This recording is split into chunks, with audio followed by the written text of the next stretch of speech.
He pretended to forget her birthday. She slapped him. Then he put the hidden ring on her finger and kissed her deeply on the lips. "Hi, my most beloved, sacred and treasured family. How are you, my heart? If long introductions aren't for you, feel free to skip to the story. But if you stay, please know, your presence here means the world to me. And if you're here for the first time, all I ask is one chance to touch your heart. This is your Mr. Peter. And today, I speak to you through weakness, but also through love. My health is getting worse, the fever is stronger, and my body feels heavy. But even in this pain, I'm still here, because of you. Your love is my strength. Your loyalty is my medicine. Your prayers mean more than you'll ever know." I made a gentle challenge with Binta. I told her that our family, the most loyal, most loving family on earth, will help me reach 20,000 subscribers in just 5 days. And even though I'm unwell, I believe in you with all that's left in me. A prayer of healing and love. May divine healing touch every part of me and you. May the hands of heaven rest on us with mercy. May this fever melt into peace and this weakness rise into strength. I pray that angels stand guard over your home and mine. May love flood our hearts, and may we never walk alone. Please, my precious family, like, comment, and share, and invite just one friend. Do it not just for the story, but for the love we've built together. Let's begin. Through the pain, with love, with faith, and with you, my eternal family. The elegant Harrington Gallery in downtown Manhattan buzzed with the quiet murmur of New York's elite, their voices mingling with soft classical music filtering through hidden speakers. Crystal chandeliers cast a warm glow over pristine white. Walls adorned with artwork that would sell for more than most people's annual salaries. This was a world of wealth, privilege, and carefully curated appearances. A world where Mary Ross wasn't supposed to exist except as serving staff. Mary moved gracefully between clusters of guests, her silver tray balanced expertly on one hand, as she offered champagne flutes to people who barely glanced her way. Her dark curls were pulled back in a neat bun, highlighting her high cheekbones and expressive brown eyes. The catering company's mandatory black dress was a far cry from her own vibrant designs, but she'd made subtle alterations to give it more structure and personality. "Another successful opening, Richard," a woman in diamonds commented to the gallery owner. "Though I must say, I'm not entirely convinced by the new collection from that unknown designer in the East Wing." Mary's fingers tightened around her tray. The unknown designer was her, though none of these people knew that. Her inclusion in tonight's showcase had been a miracle orchestrated by her former professor, who had connections with the gallery. She'd spent 6 months creating the capsule collection, displayed in the smallest room of the gallery, her name printed in tiny letters that most guests wouldn't bother to read. "The craftsmanship shows promise," Richard replied diplomatically. "Fresh perspectives keep the industry alive." A tall man in an impeccably tailored charcoal suit stood apart from the group, his attention focused on something across the room rather than the conversation. Mary noticed him immediately. It was hard not to. He had the kind of presence that commanded attention without effort. Broad shoulders, strong jawline, with just enough stubble to look intentional, and intelligent eyes that seemed to analyze everything they observed. She didn't realize she was staring until he turned, catching her gaze. Something flickered in his expression, surprise, perhaps recognition, before his lips curved into a slight smile. Mary quickly looked away, embarrassed, and moved to another group of guests. For the next hour, she was acutely aware of him moving through the gallery, speaking briefly with various patrons, but never lingering. Unlike most guests who clustered around the main exhibition, he spent considerable time in every room, including the small East Wing, where her designs hung unnoticed by most attendees. Mary finished her shift and slipped into that very room, allowing herself a moment of pride as she stood before her work, modernized classic silhouettes with unexpected structural elements and bold color blocking that made traditional formal wear feel fresh and vibrant. "You're the designer." The deep voice startled her. She turned to find the man in the charcoal suit standing in the doorway, arms crossed as he leaned against the frame. It wasn't a question. "How did you know?" Mary asked, instinctively defensive. "The way you look at them, like a parent watching their child." He stepped into the room, approaching the centerpiece of her collection, a midnight blue evening gown with architectural shoulders and subtle gold geometric patterns that caught the light as if stars were woven into the fabric. "You've created something remarkable here." Mary studied him suspiciously. "Are you mocking me, Mr. Morgan?" "Mark Morgan." He extended his hand. "And no, I'm not mocking you. I'm legitimately impressed." She hesitated before shaking his hand briefly. "Mary Ross." "The structural elements remind me of Santiago Calatrava's work, but softer, more human." He gestured to the detailing on the dress. "Architecture made wearable." Mary couldn't hide her surprise. Most people didn't catch that influence, let alone articulate it so precisely. "You know architecture?" "It's the family business," he replied, with a dismissive wave that suggested complicated feelings about that fact. "Real estate development, but I've always been more interested in the design aspects than the profit margins." A boisterous laugh from the main gallery interrupted them as a group of wealthy patrons entered the East Wing, led by an older man, with a crystal tumbler of amber liquid. "Fashion should make statements, not costumes," the man announced loudly, gesturing at Mary's collection. "This is what happens when we lower the bar for diversity rather than excellence." Mary felt her cheeks burn, her hands instinctively curling into fists at her sides. The man hadn't even realized she was the designer. To him, she was just the help. Mark's expression hardened. "Harold, these pieces show more innovation than anything I've seen from the established names you champion." Harold raised an eyebrow. "Mark Morgan, defending the avant-garde? What would your father say?" "He'd probably remind me about our family's history of recognizing value before others do," Mark replied coolly. Harold sniffed and turned to Mary. "Another round for our group, dear." Mary grabbed a champagne bottle from a nearby service table, her movements sharp with anger. As she stepped forward, her heel caught on the edge of the carpet. She lurched forward, the bottle tipping, and a stream of expensive champagne arced directly onto Mark Morgan's pristine suit. Time seemed to freeze as the golden liquid soaked into what was undoubtedly a suit worth thousands. Harold and his companions gasped dramatically. The gallery owner turned, horror etched on his face. "I'm so—" Mary began automatically, then stopped. She straightened her shoulders and met Mark's eyes directly. "Actually, I'm not sorry. Your suit will clean. My dignity won't if I apologize for an accident while being treated like I'm invisible." A heartbeat of silence followed. Then, inexplicably, Mark Morgan smiled, a genuine smile that transformed his serious face and reached his eyes. "Well, at least it was good champagne," he said, dabbing ineffectually at his jacket with a pocket square. "Vintage makes for a better story."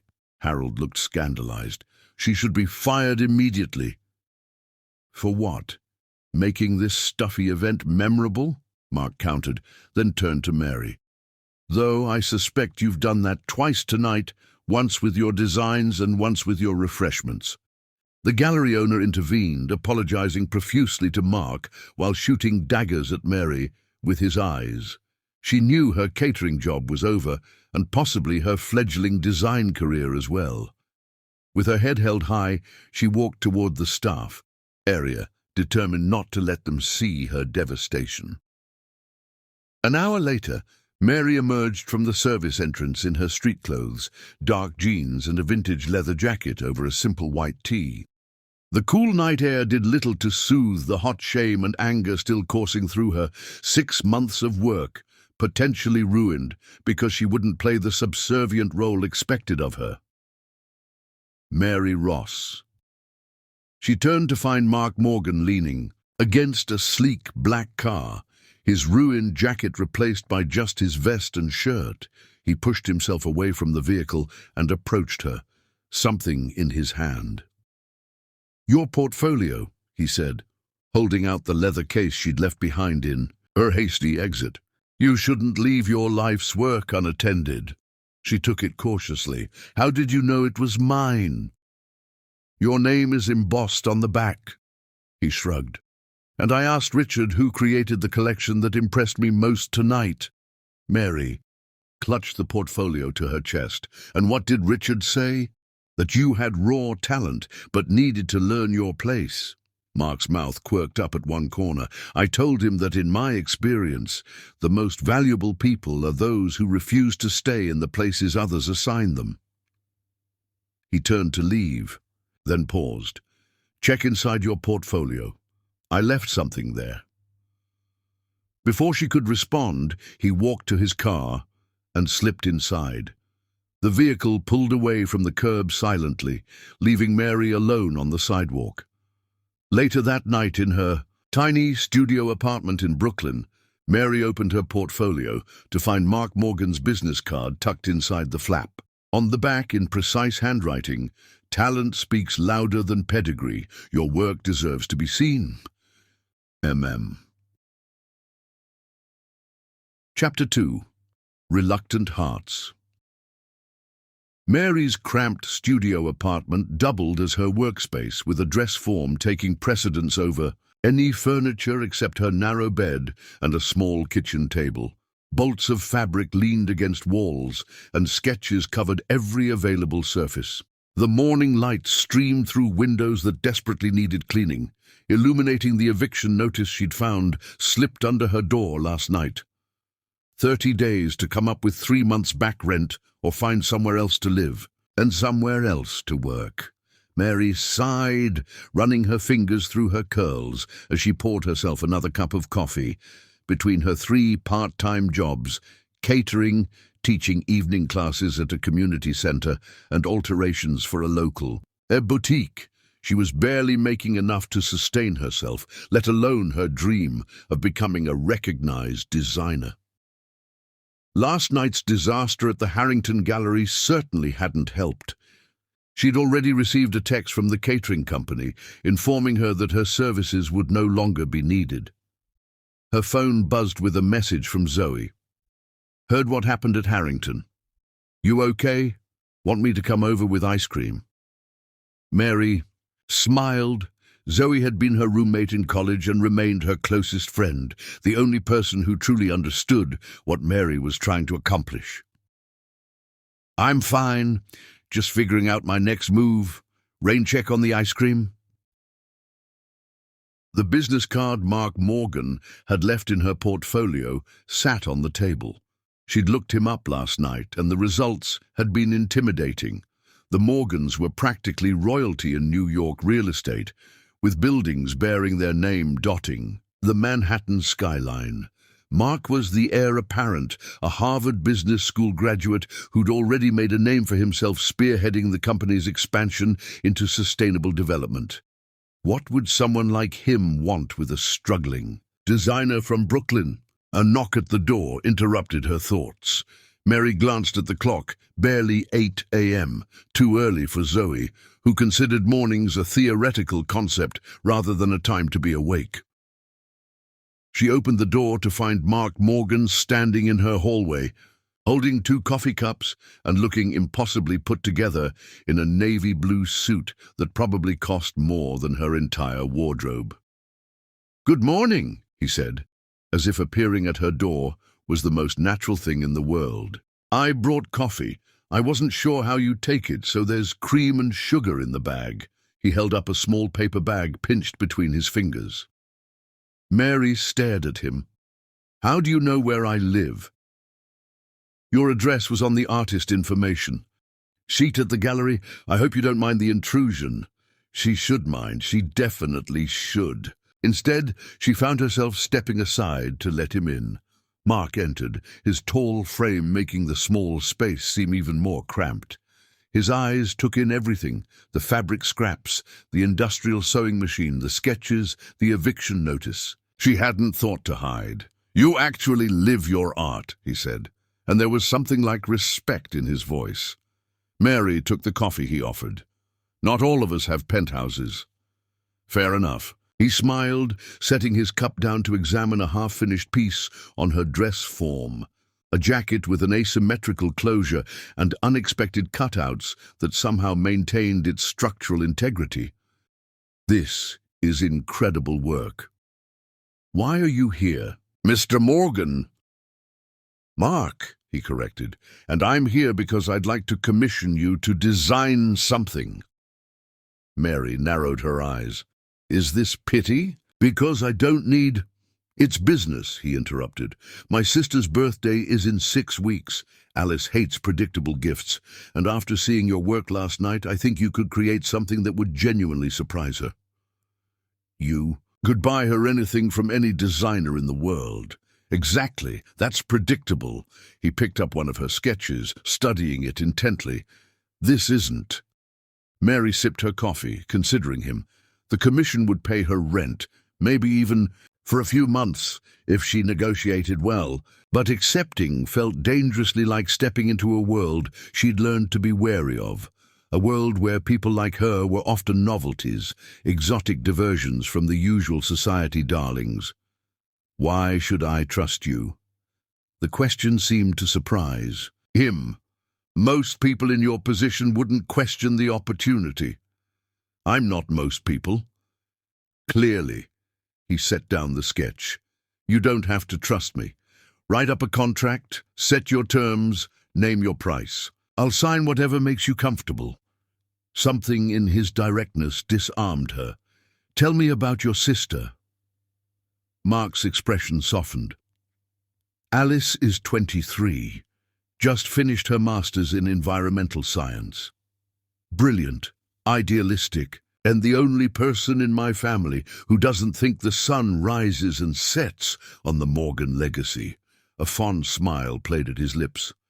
"She's been fighting our father since she could talk, currently trying to transform our company's environmental policies from within." She sounds remarkable. She is, and she deserves something equally remarkable for her birthday. Mary found herself wanting to meet this young woman who had managed to forge her own path despite the weight of family expectations. "I'll need to take her measurements." "So you'll do it?" "I'll think about it." Mary walked to her kitchen table and wrote something on a scrap of paper. "This is what I'd charge, half up front, half on delivery." Mark glanced at the figure and nodded without hesitation. "Done. When can you start?" "I haven't agreed yet." "But you will." The certainty in his voice should have irritated her. Instead, she found herself fighting a smile. "You're very sure of yourself. Only when I recognize quality." He finished his coffee and checked his watch. "I have a meeting in 30 minutes. Think it over. Call me tomorrow." He placed his business card on her table, this one without a handwritten note. "My personal number is on the back." After he left, Mary sat at her tiny kitchen table, turning the card over in her fingers. Taking this commission felt like more than a business decision. It felt like stepping through a door into a world she'd always viewed from the outside. 2 days later, she called him. The following weeks brought Mark Morgan into Mary's world in unexpected ways. What should have been simple design consultations evolved into conversations that stretched for hours. Mary learned that behind the polished exterior was a man whose childhood had been defined by rigid expectations and emotional distance. My father believes vulnerability is weakness, Mark told her during their third meeting, as she took measurements for the custom jacket she was designing for Alice. The only time I saw him cry was when my mother threatened to leave him when I was 10. Did she? Mary asked, noting the slight tension in his shoulders as she stretched the measuring tape across his back. She was using him as a substitute model, since Alice and Mark had similar proportions, despite the gender difference. No. He convinced her that stability was more important than happiness. Mark's voice was neutral, but Mary caught the undercurrent of old pain. She's been perfectly miserable ever since, but impeccably dressed for every charity gala. Mary winced. That's a high price for security. The Morgan way. He turned to face her as she finished the measurement. What about your parents? You never mentioned them. Mary busied herself with writing down numbers. My mom died when I was 12. Cancer. My dad raised me and my 2 younger brothers by himself. He's a construction foreman. Worked on some of your family's buildings, actually. What did your mother do? Mary smiled at the memory.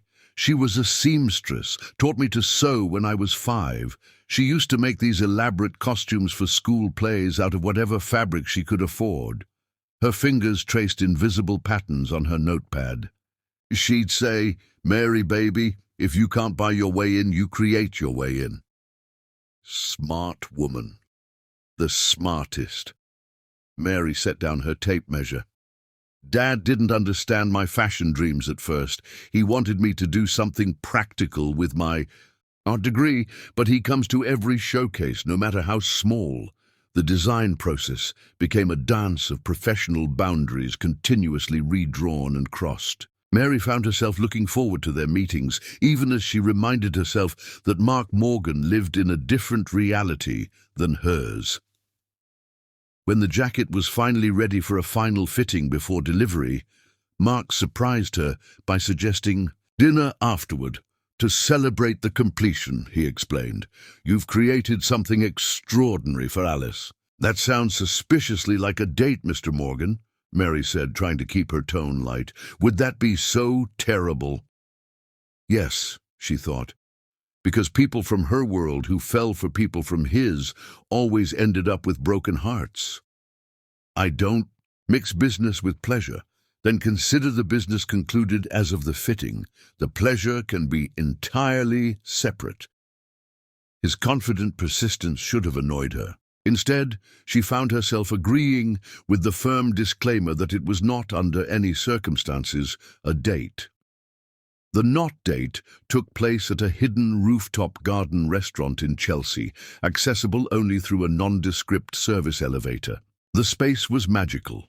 Lush vegetation surrounding intimate tables, string lights creating a canopy of stars below the actual night sky. The city spread out around them like an electric sea. How did you find this place? Mary asked, genuinely impressed, as the waiter poured a wine she'd never heard of but immediately loved. Alice discovered it. It's one of the few places in the city where I can have a conversation without running into someone who wants to discuss zoning laws or investment opportunities. Mark looked more relaxed than she'd ever seen him, his tie loosened and jacket discarded over the back of his chair. As they ate, they talked about everything except fashion and real estate, books they loved, places they wanted to travel, childhood memories both sweet and painful. Mary found herself laughing more than she had in months, drawn to the quiet intelligence behind his confident exterior. "You're nothing like I expected," she admitted, as they shared a dessert neither had planned to order. "What did you expect?" "Someone more," she searched for the right word, "entitled, less self-aware." Ouch, but he smiled. "Fair assumption. I've spent most of my life surrounded by people who've never questioned their place in the world."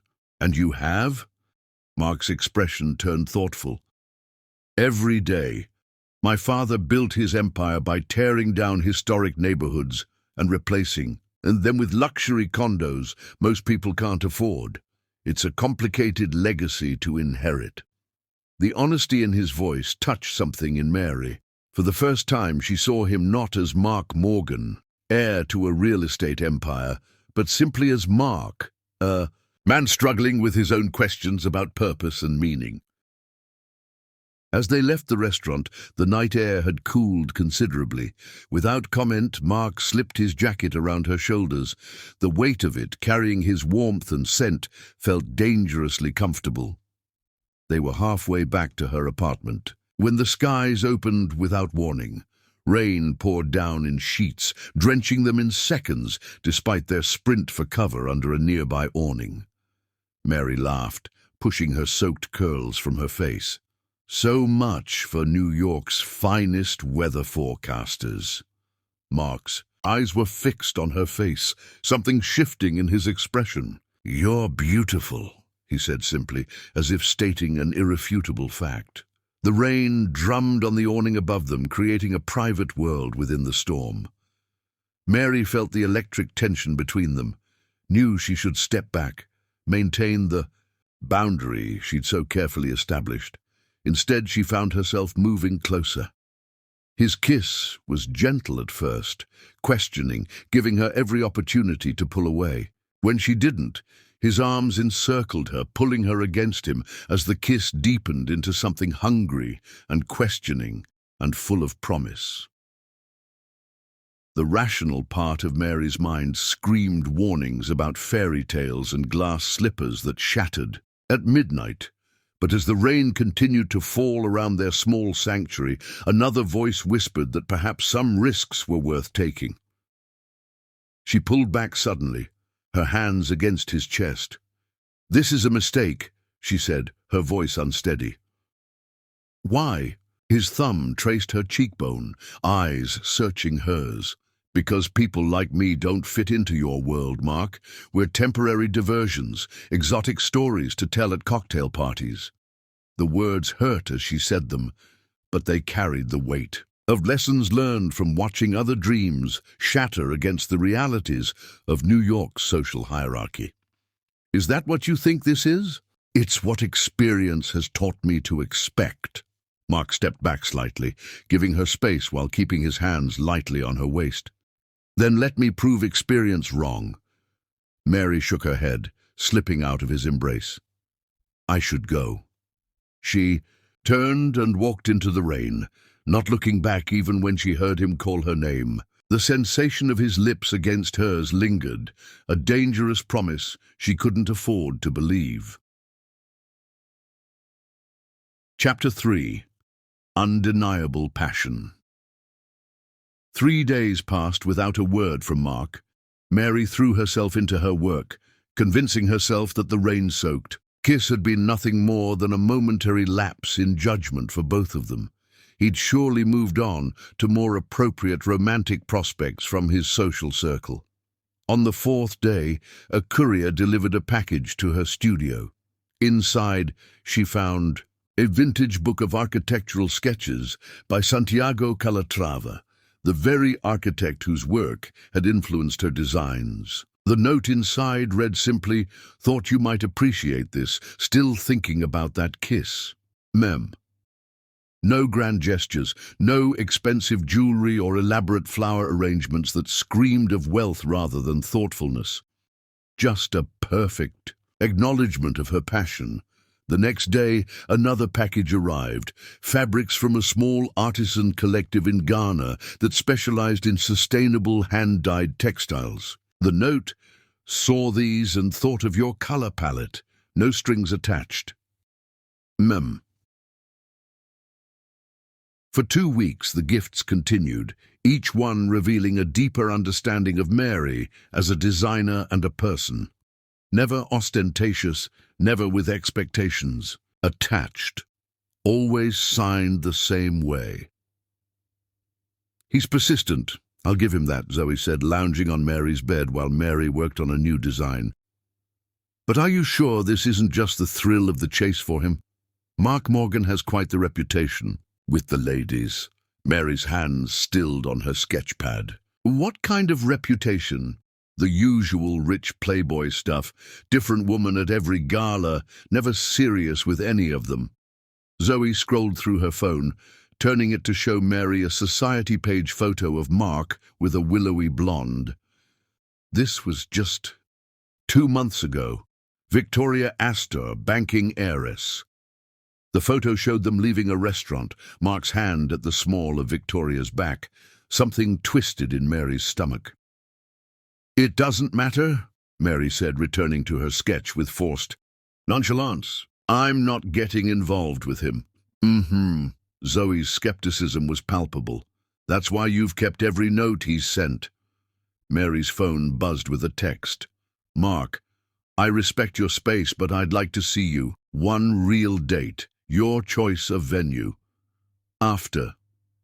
A long moment of internal debate, Mary replied, "Why? You have plenty of options, more suitable for someone in your position."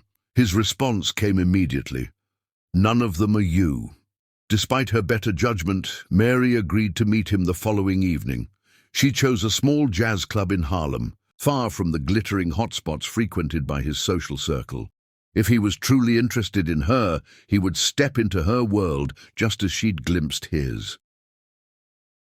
The club was packed when she arrived, the air thick with conversation and saxophone. Notes. She spotted Mark at a small table near the stage, nursing a whiskey and looking surprisingly at ease in dark jeans and a simple button-down shirt. Without his usual power suit, he looked younger, more approachable, but no less magnetic. He stood. When he saw her, his eyes taking in her simple wrap dress and natural hair, which she'd left loose around her shoulders. "You look beautiful," he said, with the same directness he'd shown in the rain. Once seated, Mary didn't waste time with small talk. "Why did Victoria Astor leave that restaurant looking so comfortable with your hand on her back 2 months ago? If you're pursuing me now—" Mark's eyebrows rose, but he didn't seem offended by her directness. "You've been researching me." "Zoe showed me the society pages. I prefer knowing what I might be getting into." He nodded slowly. "Fair enough, Victoria. And I dated briefly. It ended because she wanted a proper society marriage, and I wanted something real." He met Mary's eyes. "I have a reputation. I won't deny it. But most of what you read is manufactured for public consumption. The Morgan heir must be seen with appropriate women from appropriate families. And I'm not appropriate. No, you're extraordinary, which terrifies my family and fascinates me." The jazz quintet started their set, temporarily pausing their conversation. The smoky vocals of the singer washed over them as they listened, occasionally catching each other's eyes in the dim light. When the first set ended, Mark held out his hand. "Dance with me." The small dance floor was crowded with couples swaying to the mellow interlude music. Mark led her to a corner, his hand light on the small of her back, the same gesture she'd seen in the photo with Victoria, but somehow completely different when directed at her. "I need you to know something," he said, as they began to move together. "I've spent my life playing roles for other people. The perfect son, the responsible heir, the eligible bachelor. With you, I don't want to play any roles." Mary's hand rested on his shoulder, feeling the solid warmth of him through his shirt. "Why me? You could have anyone." "That's exactly the problem."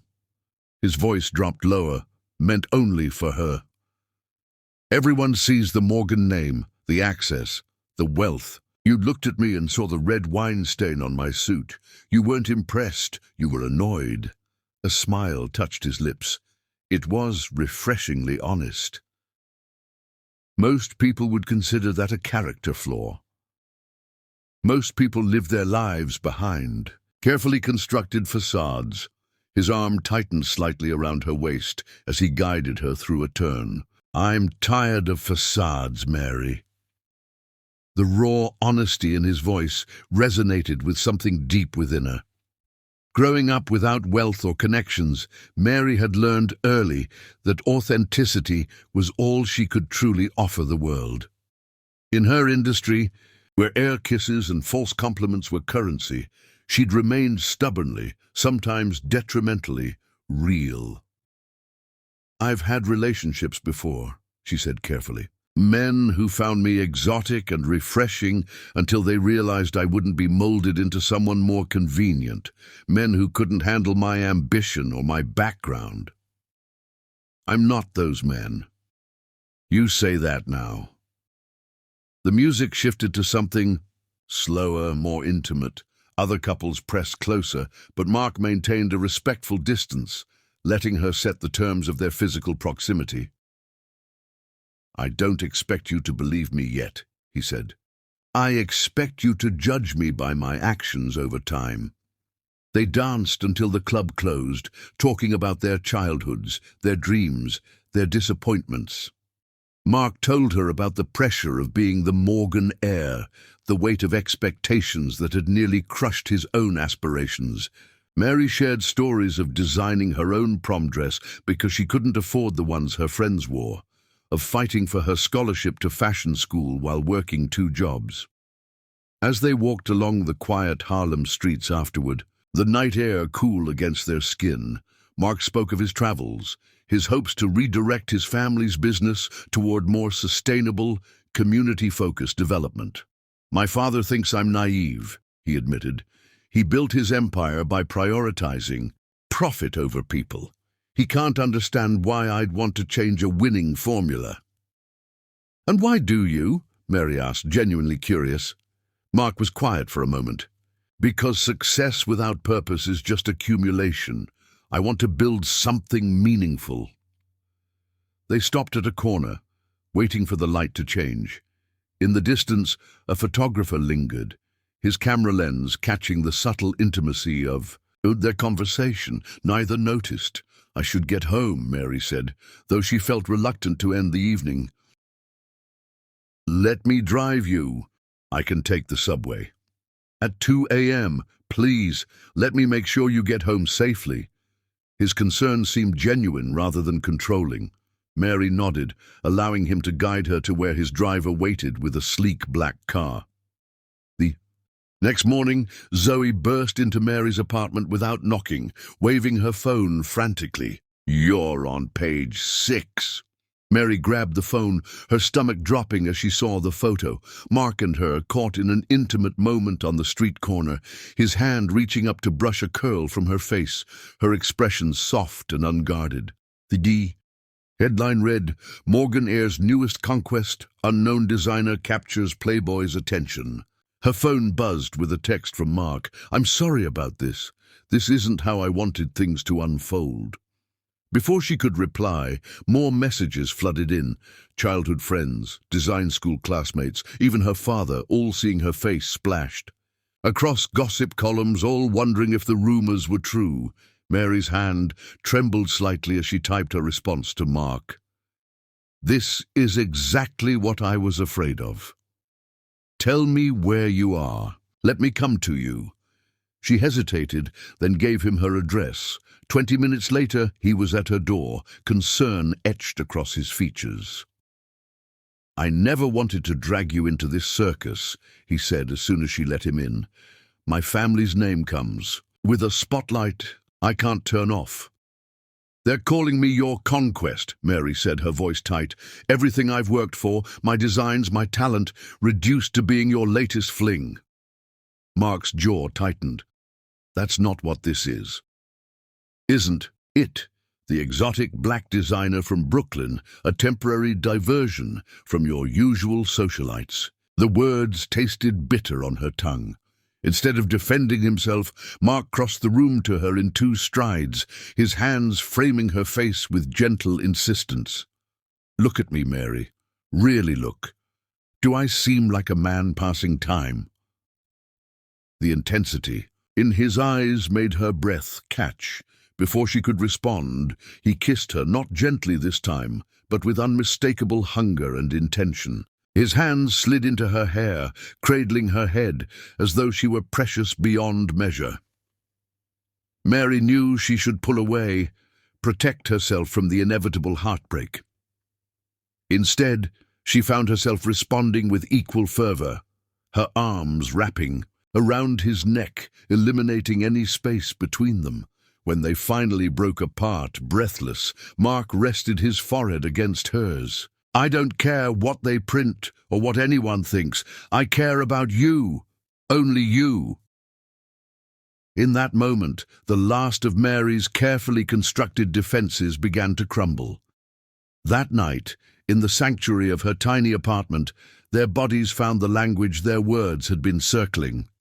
Each touch, each kiss was a confession, an exploration, a promise neither was ready to speak aloud, but both felt with unsettling clarity.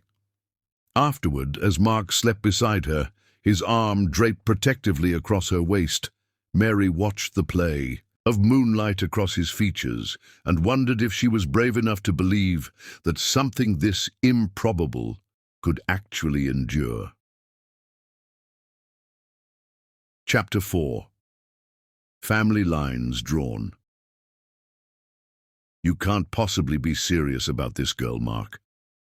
William Morgan's voice carried the absolute authority of a man accustomed to being obeyed. He stood behind his massive mahogany desk, Manhattan's skyline framing his imposing figure through floor-to-ceiling windows.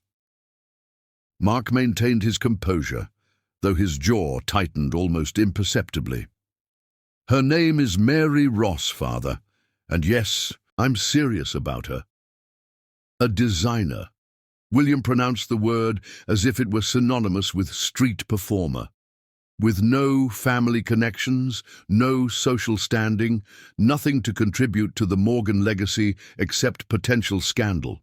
She's talented, driven, and more authentic than anyone in our social circle." William's laugh was short and dismissive. "Authenticity doesn't secure business deals or maintain family alliances. This isn't the Victorian era. I'm not making a strategic marriage to consolidate railway interests."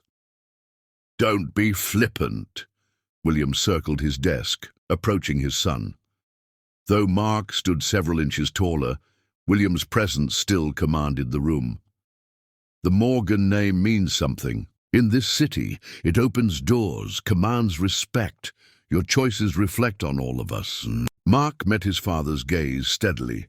"I'm bringing Mary to your birthday celebration next weekend. I want you and Mother to meet her properly." "I strongly advise against it. Nevertheless, she'll be there." Mark turned to leave, then paused. "At the door. And Father, I expect her to be treated with respect." The drive to the Morgan family compound in the Hamptons felt interminable. Mary sat beside Mark in the back of his town car, alternating between smoothing imaginary wrinkles from her dress and checking her makeup in her compact mirror. "They're going to hate me," she murmured, closing the compact with a decisive snap. Mark took her hand, his thumb rubbing gentle circles against her palm. "They don't know you yet. They know I'm not what they want for you." He couldn't deny it. In the month since they'd become a couple, the society pages had been relentless, dubbing Mary everything from Morgan's exotic experiment to Brooklyn's Cinderella. His mother had called daily, her carefully worded inquiries thinly veiling her disapproval. "What matters is that you're exactly what I want," Mark said, pressing a kiss to her temple. The Morgan estate sprawled across 3 manicured acres, the main house a colonial revival masterpiece that had graced architectural magazines. As they approached the circular driveway, Mary's grip on Mark's hand tightened. "Remember," he said softly, "you're not on trial here. If anything, they are."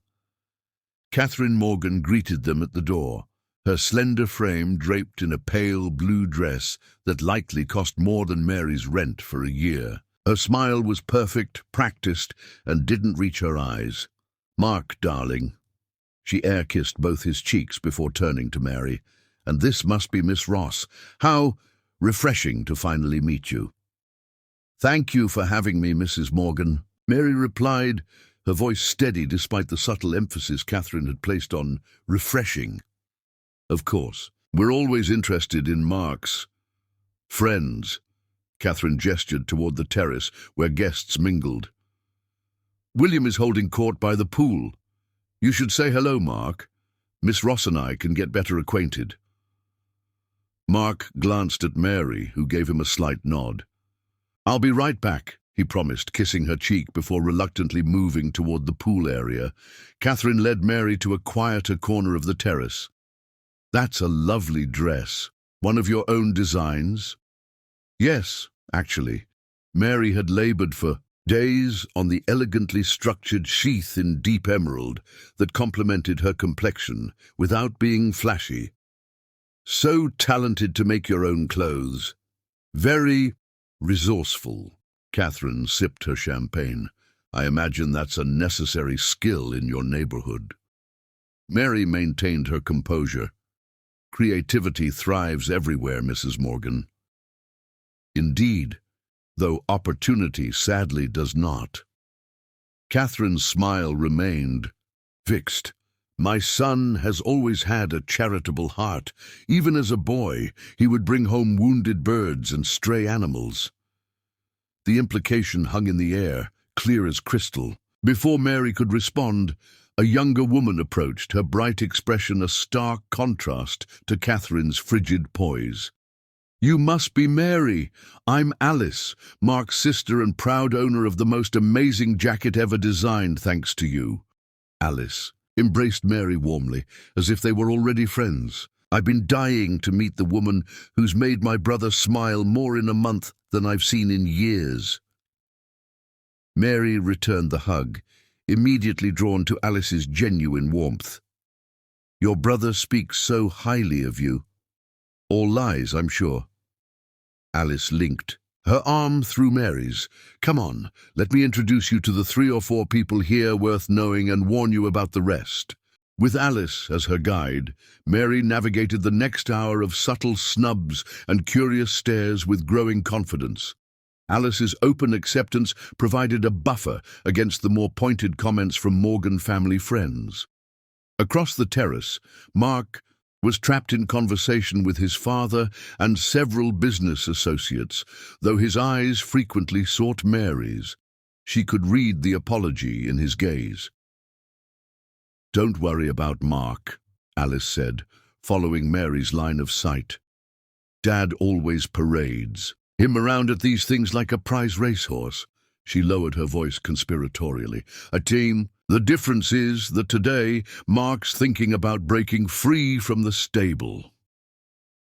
The dinner bell chimed, summoning guests to the elaborately decorated dining area on the lower terrace. Mary found herself seated between Mark and an elderly woman who studied her through narrowed eyes. "You're the designer," the woman declared, rather than asked. "Yes, ma'am. Mary Ross." At least you have good posture." With that cryptic assessment, she turned her attention to her soup. Midway through the main course, William Morgan stood, champagne flute in hand. "Thank you all for coming to celebrate another year of my increasingly questionable wisdom." Polite laughter rippled through the gathering. "As I reflect on the blessings of family and success, I'm reminded that the Morgan legacy continues through my children." His gaze settled on Mark, though sometimes they test the boundaries of that legacy with unexpected choices. The subtle emphasis sent a ripple of tension through the gathering. Mary felt Mark stiffen beside her. "To family," William concluded, raising his glass with a smile that didn't reach his eyes, "and to choices that ultimately strengthen rather than diminish what we've built." The toast was met with murmured agreement as guests raised their glasses. A heavy-set man across from Mary leaned forward. "Tell me, Miss Ross, what exactly are your intentions with the Morgan heir? Surely you understand the unusual nature of this situation." Mark set down his fork. "Gerald—" "No, it's a fair question," the man insisted. "The Morgans have maintained certain standards for generations. Suddenly, Mark is bringing a woman from, where was it, Brooklyn, into the fold. One has to wonder about motivations." Mary met the man's gaze calmly. "My intention is to design clothing that makes women feel powerful and beautiful. My relationship with Mark is separate from my career ambitions. Admirable compartmentalization, Catherine interjected smoothly, though one must acknowledge the opportunities that come with certain associations. What my wife means, William added, is that we've seen this before. Young women with dreams finding that a connection to the Morgan name can open previously locked doors. The implication hung in the air like poison. Mary felt the eyes of every guest upon her, measuring, judging. That's enough. Mark's voice cut through the tension, quiet but edged with steel. Mary has achieved everything in her career through talent and perseverance. She didn't need the Morgan name before me, and she doesn't need it now. William's expression hardened. Mark, perhaps this conversation would be better continued privately. No, I think everyone should hear this. Mark stood, his napkin falling forgotten to the floor. I've spent my life living up to the Morgan name, making choices that satisfied this family's expectations rather than my own desires. Meeting Mary has shown me what I've been missing.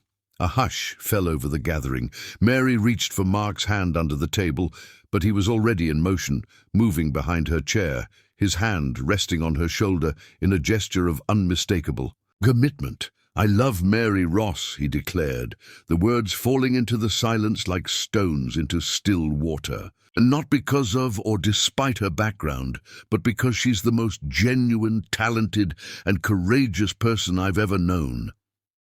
Mary's heart thundered in her chest.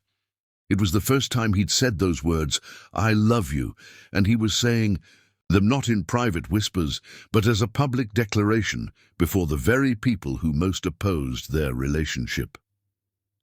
William's face darkened. You're making a spectacle of yourself. No, Father. For the first time, I'm being honest about what matters to me. Mark's hand squeezed Mary's shoulder gently. If that's uncomfortable for you or anyone else here, I apologize. But I won't apologize for my feelings. Catherine attempted to salvage the situation with a brittle laugh. Well, this is certainly a dramatic birthday toast. Perhaps we should move on to dessert. But the damage was done. The remainder of the evening unfolded in a haze of strained politeness and whispered conversations that ceased whenever Mark or Mary approached. As they prepared to leave, William cornered Mark in the foyer while Mary waited by the car. If you continue this relationship, there will be consequences, William said, his voice low but clear in the marble entryway. Financial consequences, the trust fund, your position in the company, all of it contingent on decisions that reflect the Morgan values. Are you threatening to disinherit me? Mark asked, a hint of disbelief in his voice. I'm reminding you of your responsibilities. This infatuation will pass. Don't burn bridges you'll need to cross again. Mark studied his father, seeing not the titan of industry the world knew, but a man so imprisoned by his own rigid worldview that he couldn't recognize genuine happiness. If your love and support are conditional, Father, then perhaps they aren't worth having. The drive back to the city was silent for the first hour, both of them processing the evening's events. Finally, Mary spoke. You've never said that before, that you love me. Mark took her hand, bringing it to his lips. I should have said it privately first. Did you mean it? Or was it just to make a point to your father?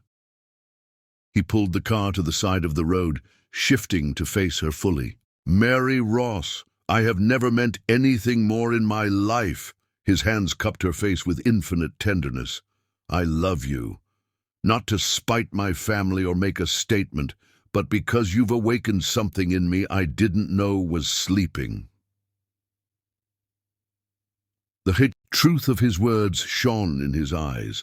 Mary felt tears threatening and blinked them back. Your father will never accept me. Then he'll never fully know me again. Mark's thumb brushed her cheekbone. Because I'm not letting you go. The conviction in his voice both thrilled and terrified her. No one had ever chosen her so decisively over so much. "Take me to meet your family," Mark said suddenly. "Not next month or next week. Tomorrow." "What? Why?" "Because I want them to know who I am and what my intentions are. I want to see where you come from, understand the people who helped make you who you are." The prospect of bringing Mark Morgan to her family's modest home in Brooklyn filled Mary with a different kind of anxiety than she'd felt at the Hampton estate. "It's not what you're used to." "That's exactly why I need to be there." The Ross family home was a narrow brick row house in Bed-Stuy, lovingly maintained but showing its age in creaking floors and dated fixtures. Mary's father, James, opened the door before they could knock, his imposing frame filling the doorway as he assessed Mark with the careful scrutiny of a protective father. "So you're the billionaire dating my daughter," he said by way of greeting. "Dad," Mary admonished. "Millionaire, actually," Mark replied with unexpected humor. "At least personally, and it's an honor to meet you, sir." He extended his hand.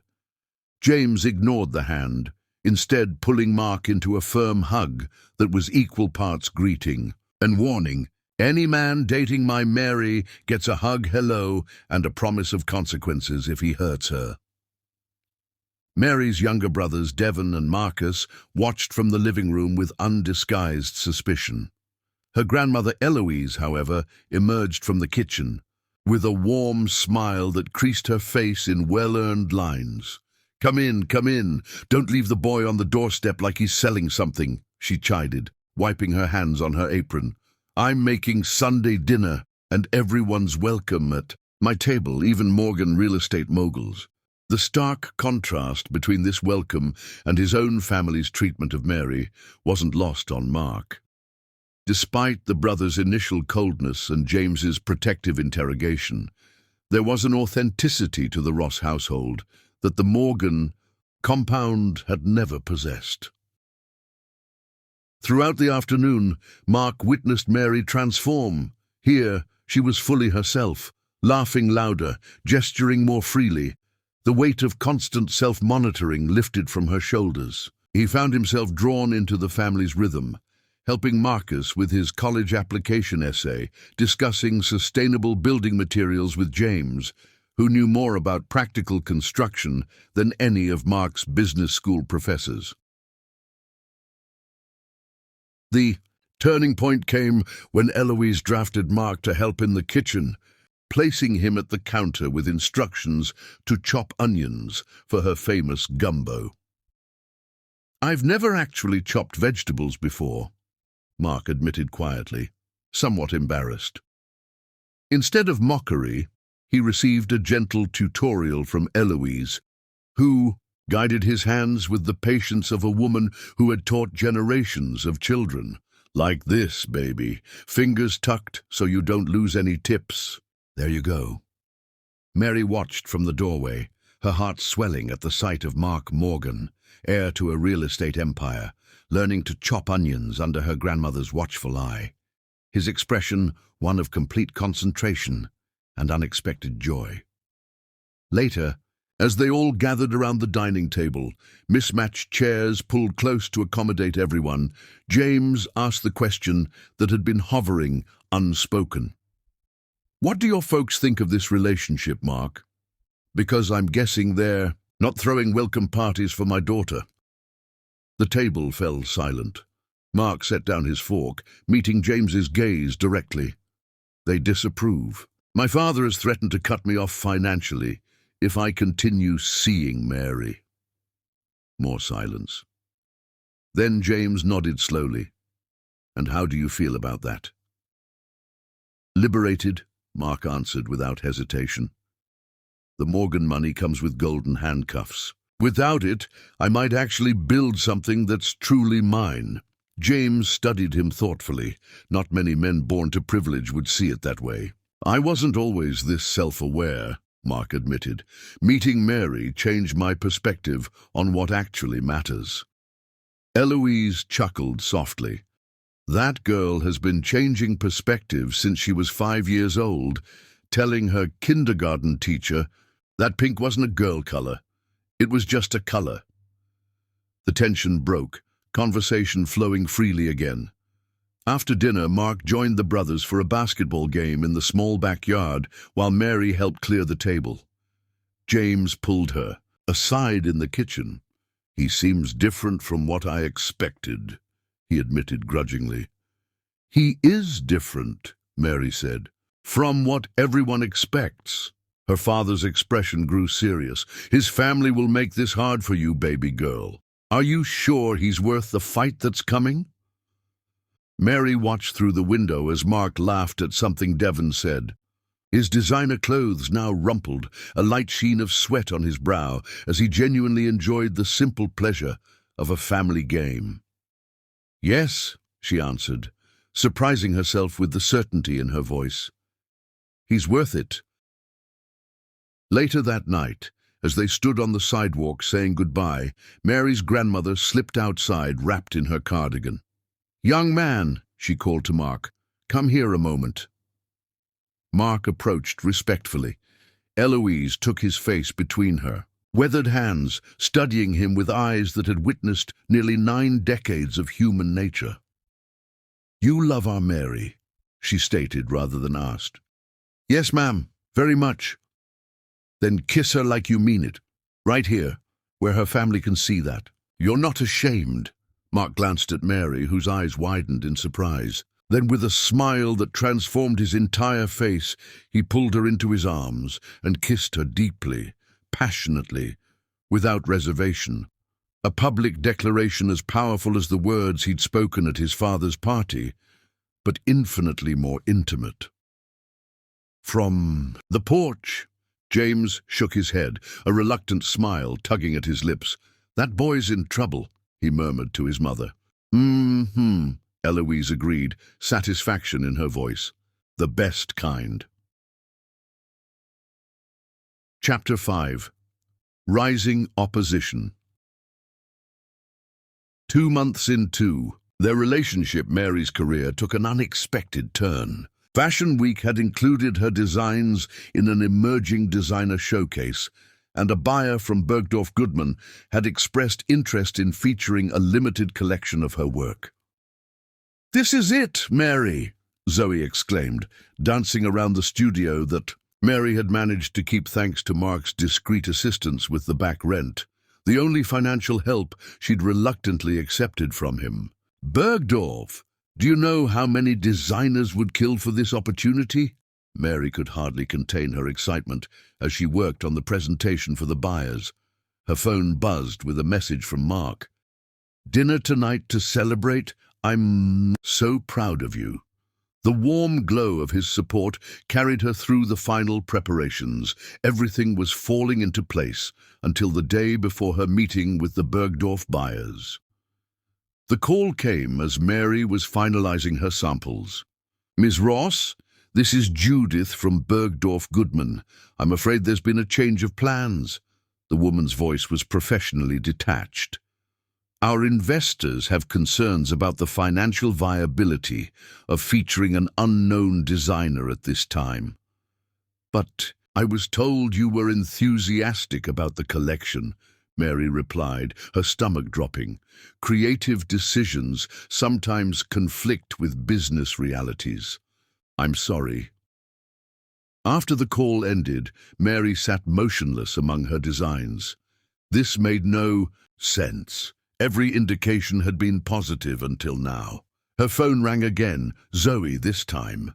"Mary, there's something you need to see." The urgency in her voice was alarming. 10 minutes later, Zoe showed her the industry blog post. Sources revealed that Bergdorf investors pulled support for featuring Mary Ross's collection after discovering her romantic connection to Mark Morgan. Concerns about the appearance of charity rather than merit were cited. The words blurred as tears threatened. Everything she'd worked for, dismissed because of who she loved. When Mark arrived at her studio that evening, he found her surrounded by fabric samples, her expression distant. "What happened?" he asked, immediately sensing something was wrong. Mary showed him the blog post without comment. "This is ridiculous," Mark said after reading it. "Let me handle this. I know people at Bergdorf. I can fix this." "That's exactly what they expect," Mary replied, her voice tight with frustration. Mark Morgan swooping in to save his charity case girlfriend. "Mary, this isn't fair. Your work deserves to be seen on its own merits, not because you pulled strings." The stress of the day finally erupted. "Don't you see? Your help undermines everything I'm trying to prove." Mark paced the small studio. "So, I'm just supposed to stand by while you're unfairly excluded because of me? Yes, no, I don't know." Mary pressed her palms against her eyes. "I just need to figure this out myself." Their first major fight stretched through the night, exposing the fundamental tension in their relationship. His instinct to solve problems with his resources versus her need to succeed on her own terms. Next morning, bleary-eyed and emotionally drained, they reached an uneasy truce. Mark promised not to intervene without her permission. Mary acknowledged that her pride sometimes stood in the way of practical solutions. As they shared reconciliatory coffee, Mary's phone rang. It was Trevor Parker, her ex-boyfriend from design school, now working for a major fashion house. "Mary, I heard what happened with Bergdorf," Trevor said. "It's their loss. Listen, I might have an opportunity for you. My label is looking for fresh perspectives. Would you be interested in a collaboration?" The offer seemed perfect, a legitimate opportunity based on her talent. Mark encouraged her to pursue it, though his eyes betrayed a hint of concern about Trevor's sudden appearance. That concern proved warranted. After several productive meetings, Trevor revealed his true motives over drinks. "You know, we could be great together again, Mary," he said, his hand lingering on hers longer than professionally appropriate. "Creatively and otherwise." Mary withdrew her hand. "I'm with Mark now, Trevor." Trevor's smile turned knowing. "Sure, for now, but realistically, how long will the Morgan heir slum it in Brooklyn? These society guys always return to their own kind eventually." The comment stung more than Mary wanted to admit, touching insecurities she'd tried to bury. "I think this meeting is over. The collaboration offer stands," Trevor replied smoothly, "but it would be so much easier if we were personally aligned as well. Think about it." Mary left feeling tainted, the opportunity now overshadowed by strings she wasn't willing to pull. Meanwhile, Mark faced his own complications. Victoria Astor, his ex-girlfriend, had begun a whisper campaign in their social circle, suggesting Mary was designing Mark's sister's clothes for free to curry favor with the Morgan family. "She's using him for connections," Victoria told anyone who would listen at a gallery opening that Mark attended without Mary. "It's sad, really. She's talented enough without the desperate social climbing." Mark confronted Victoria directly.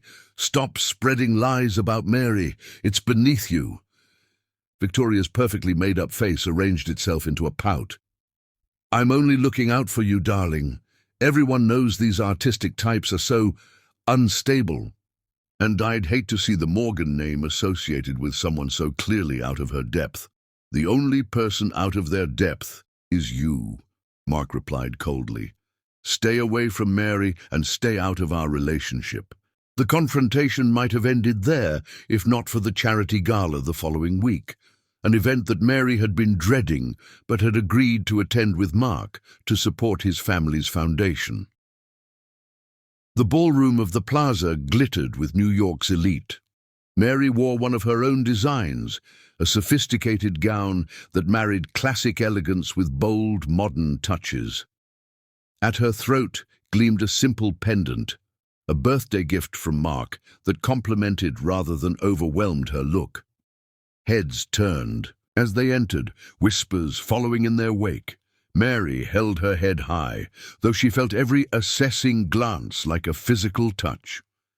"Ignore them," Mark murmured, his hand steady at the small of her back. You're the most beautiful woman. Here. For a while, the evening progressed smoothly. Mary found herself in conversation with several genuinely interested fashion industry figures, while Mark circulated through his family's social obligations. Then Victoria arrived, dripping in diamonds and malice, accompanied by Trevor Parker. In a calculated alliance, Mary, darling. Victoria's voice carried just enough to draw attention from nearby groups. I was just telling Trevor how enterprising you are. Designing for the Morgans must be opening so many doors. I design for clients who appreciate my work, Mary replied evenly. My relationship with Mark is entirely separate. Of course it is, Victoria said with a saccharine smile. Though one must wonder how separate, given the sudden interest in your little projects. Trevor stepped closer. You deserve recognition, Mary. But there are easier ways to get it than climbing the social ladder. Mark appeared at Mary's side, his expression thunderous. Is there a problem here? No problem, Trevor replied smoothly, just offering Mary some career advice. Mary doesn't need advice from people who use others as stepping stones, Mark said, his voice low but carrying enough that heads turned. Victoria's smile tightened. Mark, darling, no need to make a scene. We're all friends here. No, we're not, Mark replied definitively. Then, in a gesture that would be photographed and discussed for weeks, he pulled Mary into his arms and kissed her, not a polite society peck, but a deep, claiming kiss that left no doubt about his feelings or intentions. As they broke apart, the ballroom had fallen silent, hundreds of eyes fixed on them. In that moment, Mary knew their relationship would never be easy or private again. With that kiss, Mark had irrevocably tied his public persona to his love for her. The photograph of that kiss appeared in every society page the next morning, forcing the Morgan family to address what they had hoped would be a passing phase. William Morgan called an emergency family meeting, excluding Mary but making his position crystal clear to his son. This ends now, he told Mark in the privacy of his office. Your public behavior is affecting our business relationships. The Morgan name stands for stability and tradition, not sensationalist gossip fodder. The Morgan name stands for whatever I choose it to represent, Mark countered, and I choose Mary. William's expression hardened. Then you choose to be cut off. No trust fund, no position in the company, no financial support. Is she worth throwing away your birthright? Mark didn't hesitate. Yes, she is. That evening, as Mary fretted over the media attention and its impact on both their lives, Mark took her hands in his. My father has threatened to disinherit me if I don't end our relationship, he said calmly. Mary's heart sank. Mark, I never wanted to come between you and your family. You haven't, their ultimatums have. His thumb traced gentle circles on her palm. I told him you're worth more than any inheritance. Tears filled Mary's eyes. I don't want to be the reason you lose everything. Mark smiled, bringing her hands to his lips. I'm not losing anything that matters. In the soft light of her small apartment, surrounded by her designs and far from the wealth he'd been born into, he looked happier than she'd ever seen him. In fact, I think I might finally be finding myself. Chapter 6. Love Against All Odds.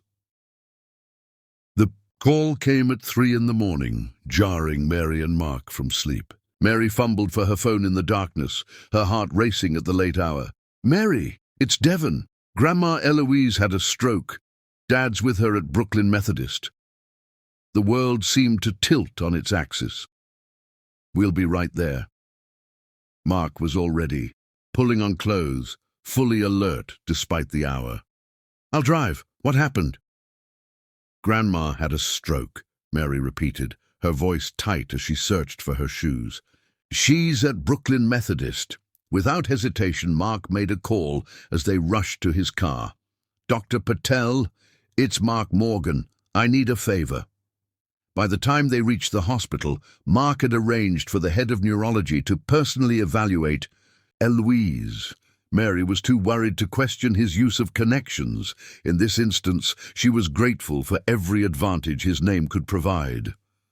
The waiting room was already filled with family, James pacing with worry lines etched deep in his face. Devon and Marcus huddled together, looking impossibly young. When they saw Mary, relief visibly washed over them. "Any news?" she asked, embracing her father. James shook his head. "They're running tests. Said it might be a few hours." Mary introduced Mark, though under different circumstances. This time, there was no suspicion in her family's eyes, only gratitude when Mark explained he'd arranged for a specialist. For the next 12 hours, Mark never left Mary's side. He fetched coffee, made sure everyone ate, coordinated with doctors, and handled the Byzantine paperwork that threatened to overwhelm James. When Marcus broke down in the hallway, it was Mark who steadied him with a quiet conversation. Dr. Patel finally emerged with cautiously optimistic news. "Mrs. Ross has suffered a moderate stroke affecting her left side. With therapy, we expect significant recovery. She's stable and asking for her family." Relief flooded the waiting room. As they prepared to visit Eloise 2 at a time, James pulled. Marcus sighed.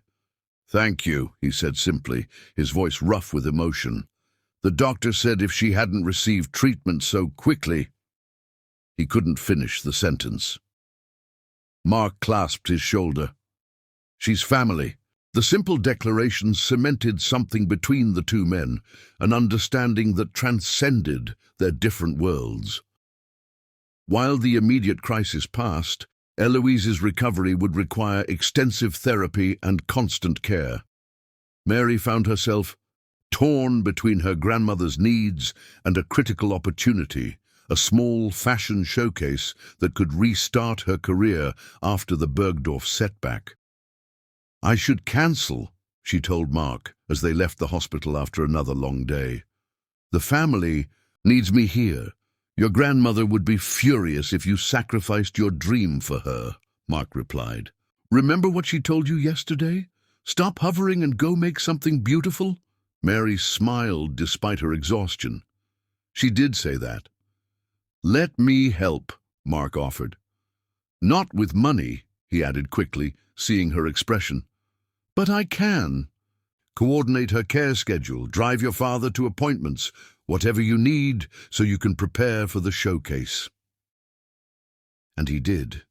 For 3 weeks, Mark balanced his own work with supporting Mary's family, picking up prescriptions, researching therapy options, even learning to cook Eloise's favorite dishes when she returned home. James, initially reluctant to accept help, gradually came to rely on Mark's steady presence. "That boy's not what I expected," Eloise told Mary during a therapy session that Mark had arranged in their home rather than requiring her to travel. "He doesn't just throw money at problems, he shows up." Mary squeezed her grandmother's hand. "He surprises me too." Just as life began finding a new rhythm, Victoria resurfaced with a vengeance. Socialite gossip had moved on to newer scandals, but Victoria remained fixated on disrupting Mark and Mary's relationship. She released photos from early in Mark's career, images showing him with a string of society girlfriends, looking every bit the playboy Mary had initially feared he was. Accompanying sources suggested Mark had a pattern of intense relationships that inevitably ended when he grew bored. Mary discovered the photos while preparing for her showcase, her phone buzzing with concerned messages from friends. The images weren't scandalous, merely painful, Mark looking carefree and perfectly matched with women who shared his background and privileges. "They mean nothing," Mark insisted when he found Mary staring at them. "Those relationships were social expectations, not real connections." They look real enough, Mary said quietly, unable to ignore the nagging doubt. All those women thought they were special too. Instead of arguing, Mark did something unexpected. He arranged for Mary to meet Jennifer, his most significant ex-girlfriend before Victoria. "Ask her anything," he said simply. "I want you to hear the truth from someone other than me." The meeting was awkward, but revealing. Jennifer, now happily married to a museum curator, was surprisingly forthright. "Mark was always searching," she explained over coffee. "He played the role expected of him, but there was always something missing." She studied Mary thoughtfully. "He never looked at anyone the way he looks at you." One by one, Mark arranged similar conversations with women from his past, each confirming what Mary had begun to understand, that the Mark she knew was not the man he had been before her. The Mark who had moved through high society with practiced charm had been wearing a mask. With her, that mask had finally fallen away. As Mary's confidence in their relationship solidified, William Morgan made his most direct move yet. Through an intermediary, he offered Mary $1 million to end her relationship with Mark. "A clean break," the family lawyer explained clinically in a downtown office. "Mr. Morgan recognizes your talent and wishes to support your career development separately from his son." Mary recorded the entire conversation on her phone. That night she played it for Mark, watching his expression shift from shock to cold fury. "I'll confront him tomorrow," Mark said, his voice tightly controlled. "No!" Mary took his hands. "That's what he wants, to create more division, more drama." "What do you suggest instead?" Mary smiled slowly. "Let's move in together, not to your penthouse or my tiny apartment. Somewhere new that belongs to both of us, a place where both our families can visit, but neither can claim territory."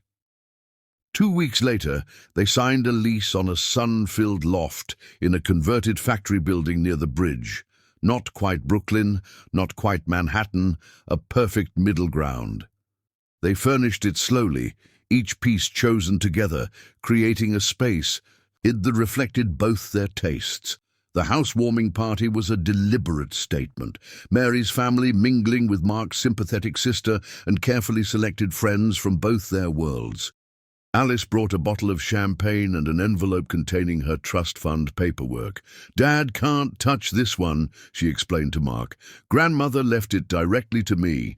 If he cuts you off, at least one Morgan is still in your corner." The gesture brought unexpected tears to Mark's eyes. "You're risking his anger too," Alice shrugged. "Some things matter more than peace at Sunday dinner." As the evening progressed, James Ross engaged in deep conversation with Mark's mentor from business school, while Devon discovered shared musical interests with Alice. Worlds that had seemed irreconcilable began finding connections, bridges, building across divides previously thought uncrossable. After the guests departed, Mark and Mary stood in their empty living room, the remnants of the party scattered around them. Mark pulled her into his arms, swaying slightly as if to music only they could hear. "Dance with me," he whispered. "There's no music," Mary pointed out, though she was already following his lead. "We don't need any." In the quiet of their new home, they danced slowly across the bare hardwood floors, illuminated only by the city lights spilling through uncurtained windows. No family expectations, no social judgment, no external pressures, just two people who had chosen each other, despite every obstacle. "I love you," Mark murmured against her hair. "More than I thought possible." Mary rested her head against his chest, listening to his heartbeat. "Enough to give up everything?" "I haven't given up anything that matters." His arms tightened around her. "I've only gained what I never knew I needed." As they swayed together in the half-light, Mary allowed herself to believe that perhaps their love could actually defy the odds. that the fairy tale ending she'd never permitted herself to dream of might, against all probability, be within reach. Neither noticed the dark sedan parked across the street or the photographer documenting their private moment through a telephoto lens, evidence for William Morgan that his son remained defiant, fuel for his determination to separate them by any means necessary. Chapter 7. The Betrayal. The weeks leading up to Mary's first major fashion show as an independent designer were a whirlwind of activity. After the Bergdorf disappointment, she had secured a spot in an emerging designer showcase during Fashion Week, a smaller platform, but one with significant industry presence. Trevor had maintained his offer of collaboration, which Mary had declined, instead partnering with a young seamstress named Pia, who shared her vision. Together, they worked around the clock to complete the collection, a bold reimagining of formal wear that incorporated structural elements inspired by Mark's architectural books and the vibrant color palette of Mary's heritage. 2 days until showtime, Pia said, carefully pinning a final alteration on a blazer that would open the show. We're actually going to pull this off. Mary smiled, exhausted but exhilarated. Mark had been her rock throughout the process, bringing food during late nights, offering encouragement when doubt crept in, and most importantly, giving her space to create without interference. That evening, as Mary finalized the show's sequence in their loft, Mark arrived with dinner and news. I signed the lease today, he announced, setting down containers of Thai food. The storefront on Elizabeth Street. It's yours whenever you're ready. Mary looked up in surprise. They had discussed her dream of opening a small boutique someday, but she hadn't expected him to act on it so soon. Mark, we agreed. No grand gestures. It's not a gift, he clarified. It's an investment in your brand. Legally, it's a business. Loan with reasonable terms. He handed her a contract. Your lawyer can review it. Everything's transparent. Mary examined the document, touched by his careful respect for her independence. Thank you. This means everything. The following morning brought disaster. Mary arrived at the studio to find the door ajar, an unusual silence greeting her. Inside, her heart stopped.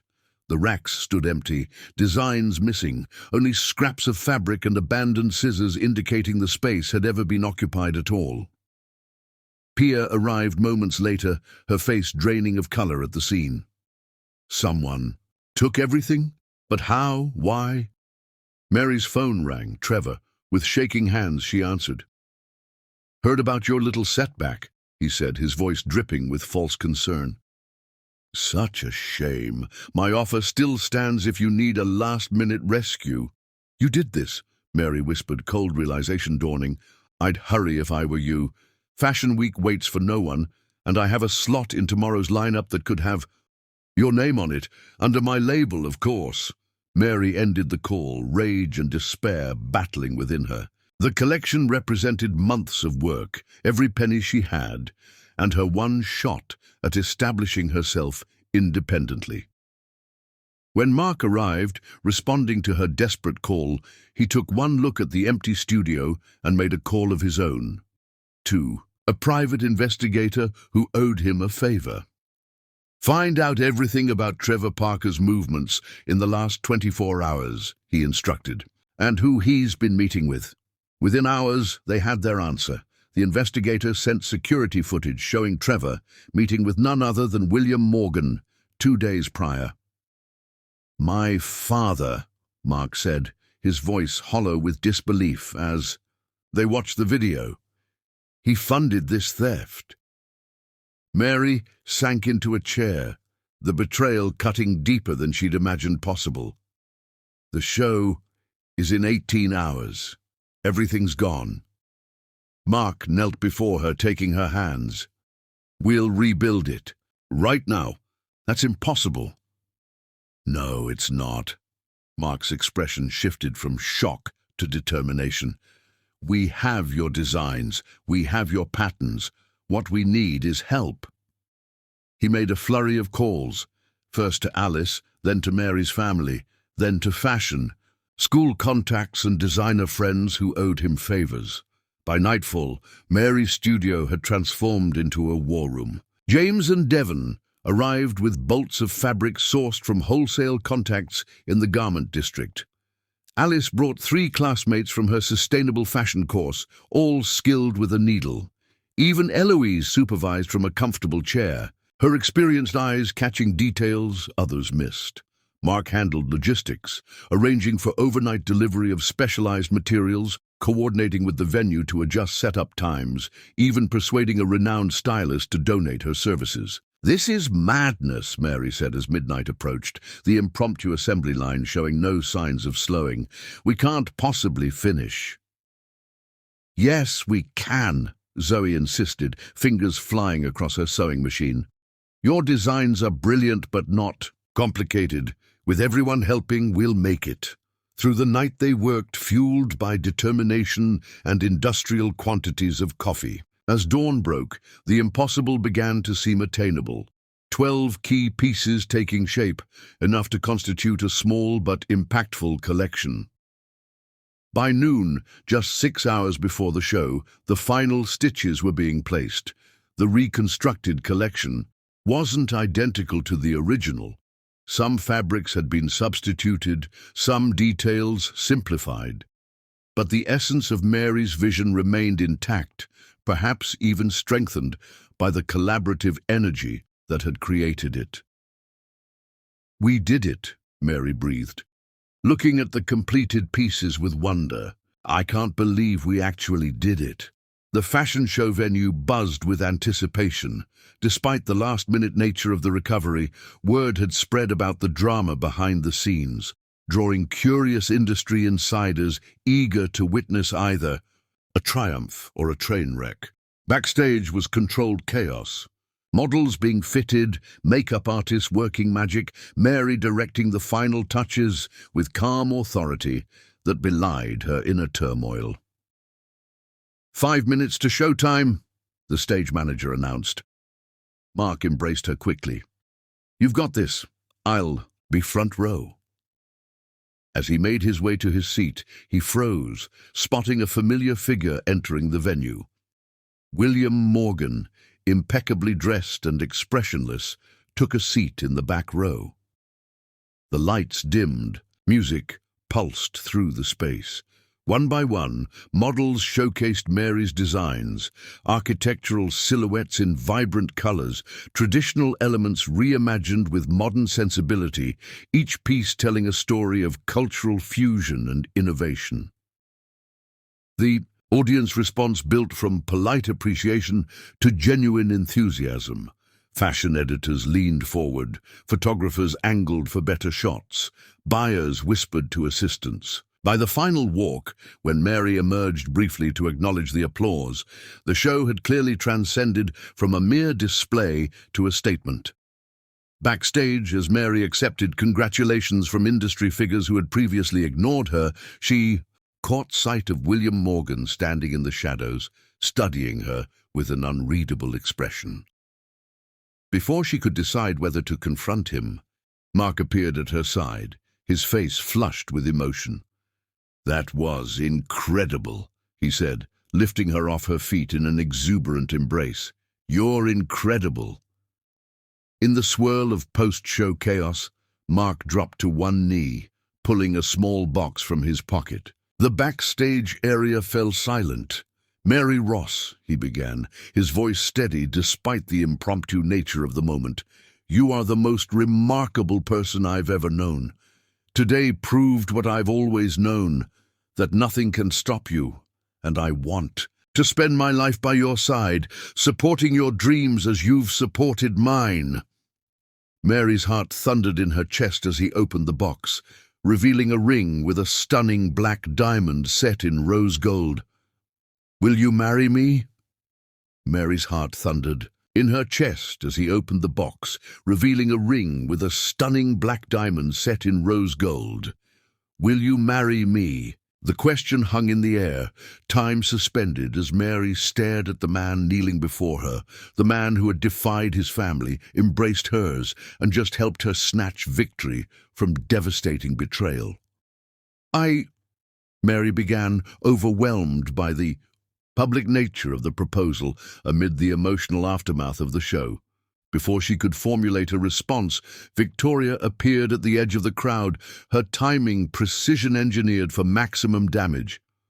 "How touching," she said, her voice carrying in the sudden silence. "Though I wonder if Mary knows about your little declaration at the Hamptons 2 years ago." Mark's expression hardened. "Victoria, not now." "What declaration?" Mary asked, dread pooling in her stomach. Victoria's smile was venomous. "When Mark told me, and I quote, that he would never seriously marry outside his social circle, that ultimately some differences are too fundamental to bridge." She examined her manicure with studied casualness. "But I'm sure he's changed." "People do, after all." The backstage area seemed to tilt. Mary looked at Mark, searching his face. "Did you say that?" "It was years ago," Mark admitted, rising to his feet. "Before I knew you, before I understood how empty those beliefs were." But the damage was done. The joy of the moment had shattered, the proposal tainted by doubt.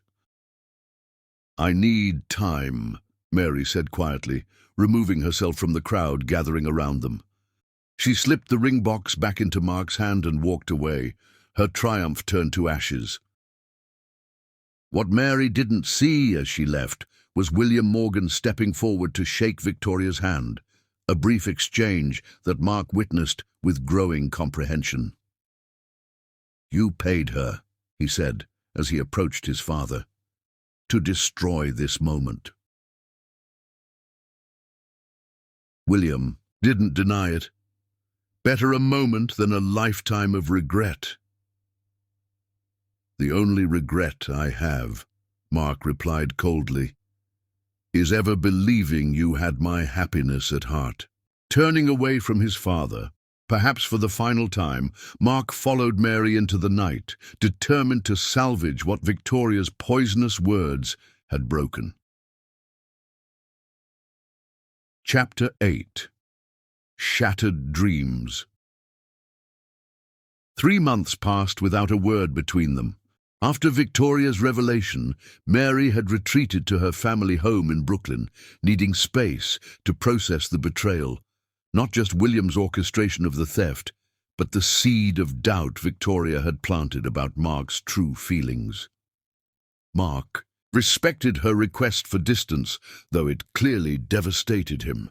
He moved out of their shared loft, returning to his penthouse that no longer felt like home. The only communication between them came through Alice, who divided her loyalty and concern between her brother and the woman who had become her friend. "He's miserable," Alice told Mary over coffee in a small Brooklyn cafe.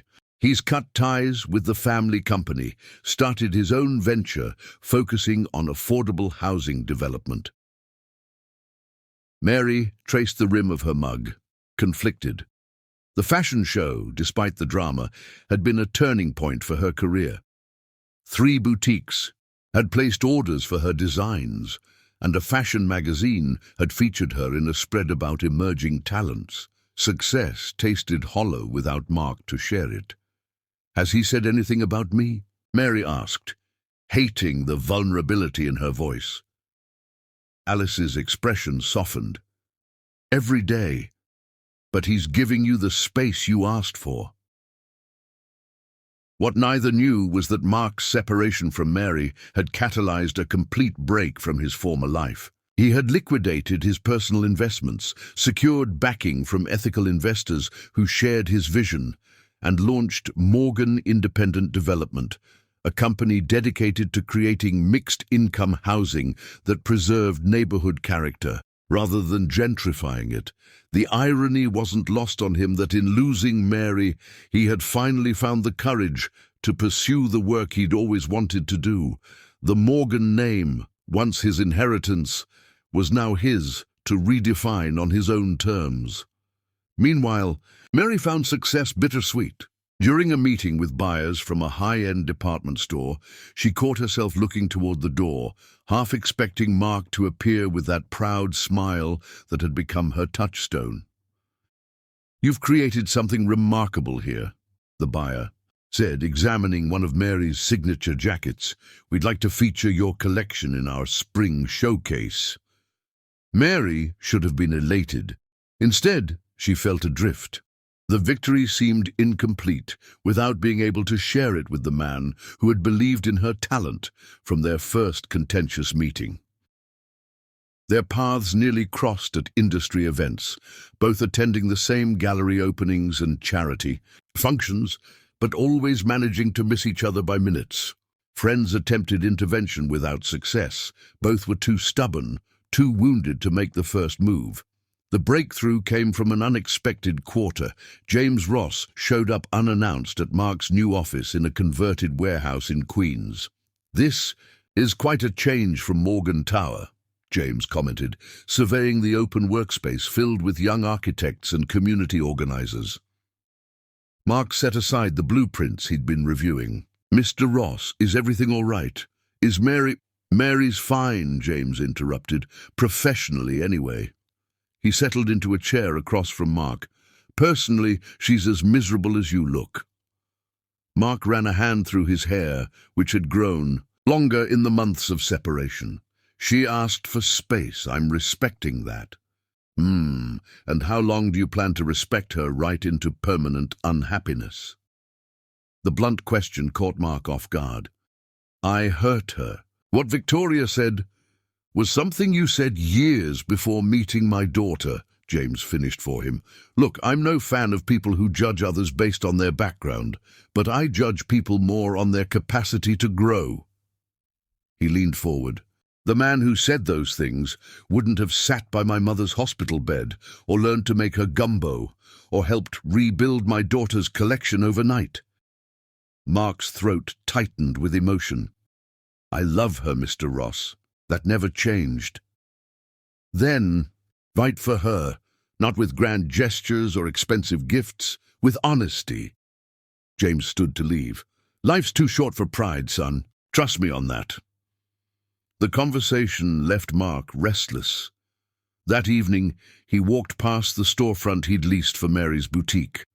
Though their business arrangement had dissolved with their relationship, he'd continued paying the rent, unable to relinquish that piece of their shared dream.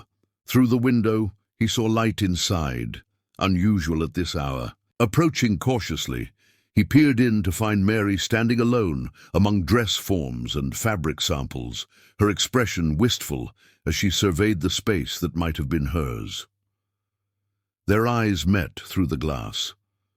After a moment's hesitation, Mary unlocked the door. "I still have a key," she explained softly. "I didn't think you'd mind." "It's your space," Mark replied. It always was.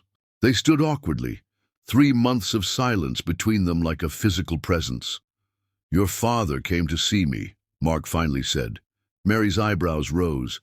"He didn't mention that." "He told me I should fight for you."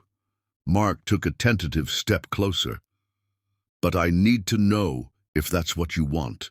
Mary inhaled shakily. "I found something after the fashion show." She reached into her bag, withdrawing a check.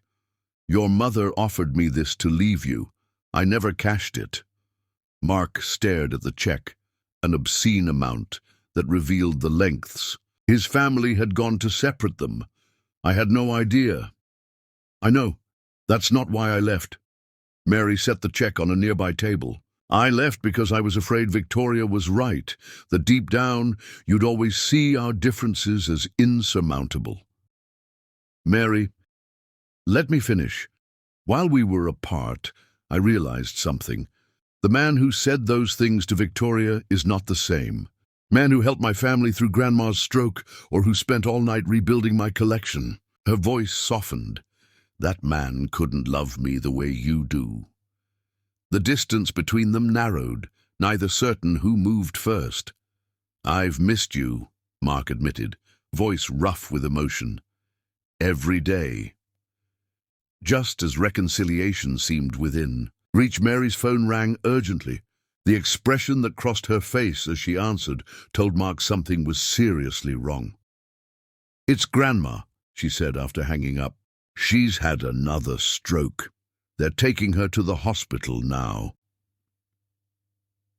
In the chaos that followed, their tentative reconciliation was set aside. Mark drove Mary to the hospital, the familiar routine of crisis bringing them together in practical ways, if not yet emotional ones. The prognosis was guarded. Eloise had suffered a more severe stroke this time, affecting her speech and right-side mobility. As the Ross family gathered in the waiting room, their earlier tensions with Mark forgotten in the face of shared concern, Mary found herself leaning on him without conscious decision. Days passed in a blur of hospital visits, medical consultations, and quiet vigils. Mark stepped back into his role within Mary's family as if he'd never left, coordinating with doctors, ensuring James ate and rested, keeping Devon and Marcus informed at college. A week into Eloise's hospitalization, Mary fell ill herself. Exhaustion and stress manifesting as fever and weakness that alarmed everyone around her. "You need to rest," Mark insisted, after finding her pale and shaky in the hospital corridor. "I can't leave Grandma," she protested weakly. "You're no good to her." "If you collapse," James intervened, for once in complete agreement with Mark, "let him take you home." At Mary's apartment, her condition worsened. What began as fatigue escalated to debilitating weakness and alarming symptoms that prompted Mark to rush her back to the hospital. The diagnosis sent ice through Mark's veins. The same aggressive form of lupus that had taken Mary's mother years earlier. While treatable, it required immediate intervention and ongoing care. "Why didn't you tell me about your symptoms before?" Mark asked as he sat beside her hospital bed, her small hand engulfed in his. "They came and went. I thought it was just stress," Mary admitted. "With everything happening with the collection, then our breakup." Mark's chest tightened at the realization that their separation might have delayed crucial medical attention. "I'm not leaving you again," he stated with quiet conviction. "Not for a single day." When Alice heard about Mary's condition, she arrived at the hospital with flowers and fierce determination, informing her brother that she'd notified their parents. "They don't need to come," Mark said dismissively. "They're already here," Alice replied, nodding toward the corridor where William and Catherine Morgan stood uncertainly, looking utterly out of place in the public hospital. Mark stepped outside, confronting his parents with controlled anger. "Why are you here?" "We heard Mary is ill," Catherine said, genuine concern in her voice that surprised Mark, "the same condition that took her mother." "How did you know about her mother?" William shifted uncomfortably. "I had her background investigated months ago." The admission should have angered Mark, but exhaustion had dulled his reactions. "If you're here to gloat about our separation, this isn't the time." "We're here because you're our son," William said stiffly, "regardless of our differences."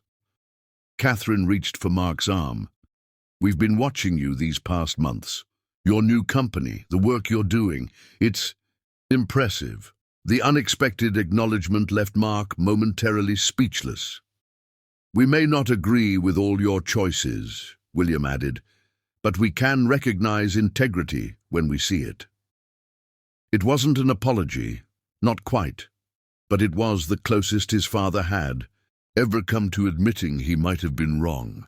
Inside Mary's room, the Ross family maintained their vigil. For 2 weeks, Mark never left the hospital except to shower and change clothes, sleeping in the uncomfortable chair beside her bed, holding her hand through the worst of the treatments. Mary drifted in and out of consciousness, but she was always aware of Mark's presence, his voice reading to her when she couldn't open her eyes, his hand steady in hers when pain made sleep impossible. On a rain-soaked evening when her fever finally broke, Mary found the strength to really look at him for the first time since her admission. Mark had lost weight, dark circles under his eyes testifying to sleepless nights spent watching over her. "You stayed," she whispered, her voice raspy from disuse. Mark's smile transformed his exhausted face. "Always." In that moment, the 3 months of separation seemed to dissolve. No grand declarations were needed, no formal reconciliation, just the simple recognition that they had found their way back to each other through the most fundamental test of love. As Mary's strength gradually returned, they began tentative conversations about the future, her designs, his new company, possibilities neither had dared consider during their time apart. "I was thinking," Mark said one afternoon as he helped her walk the hospital corridor for exercise.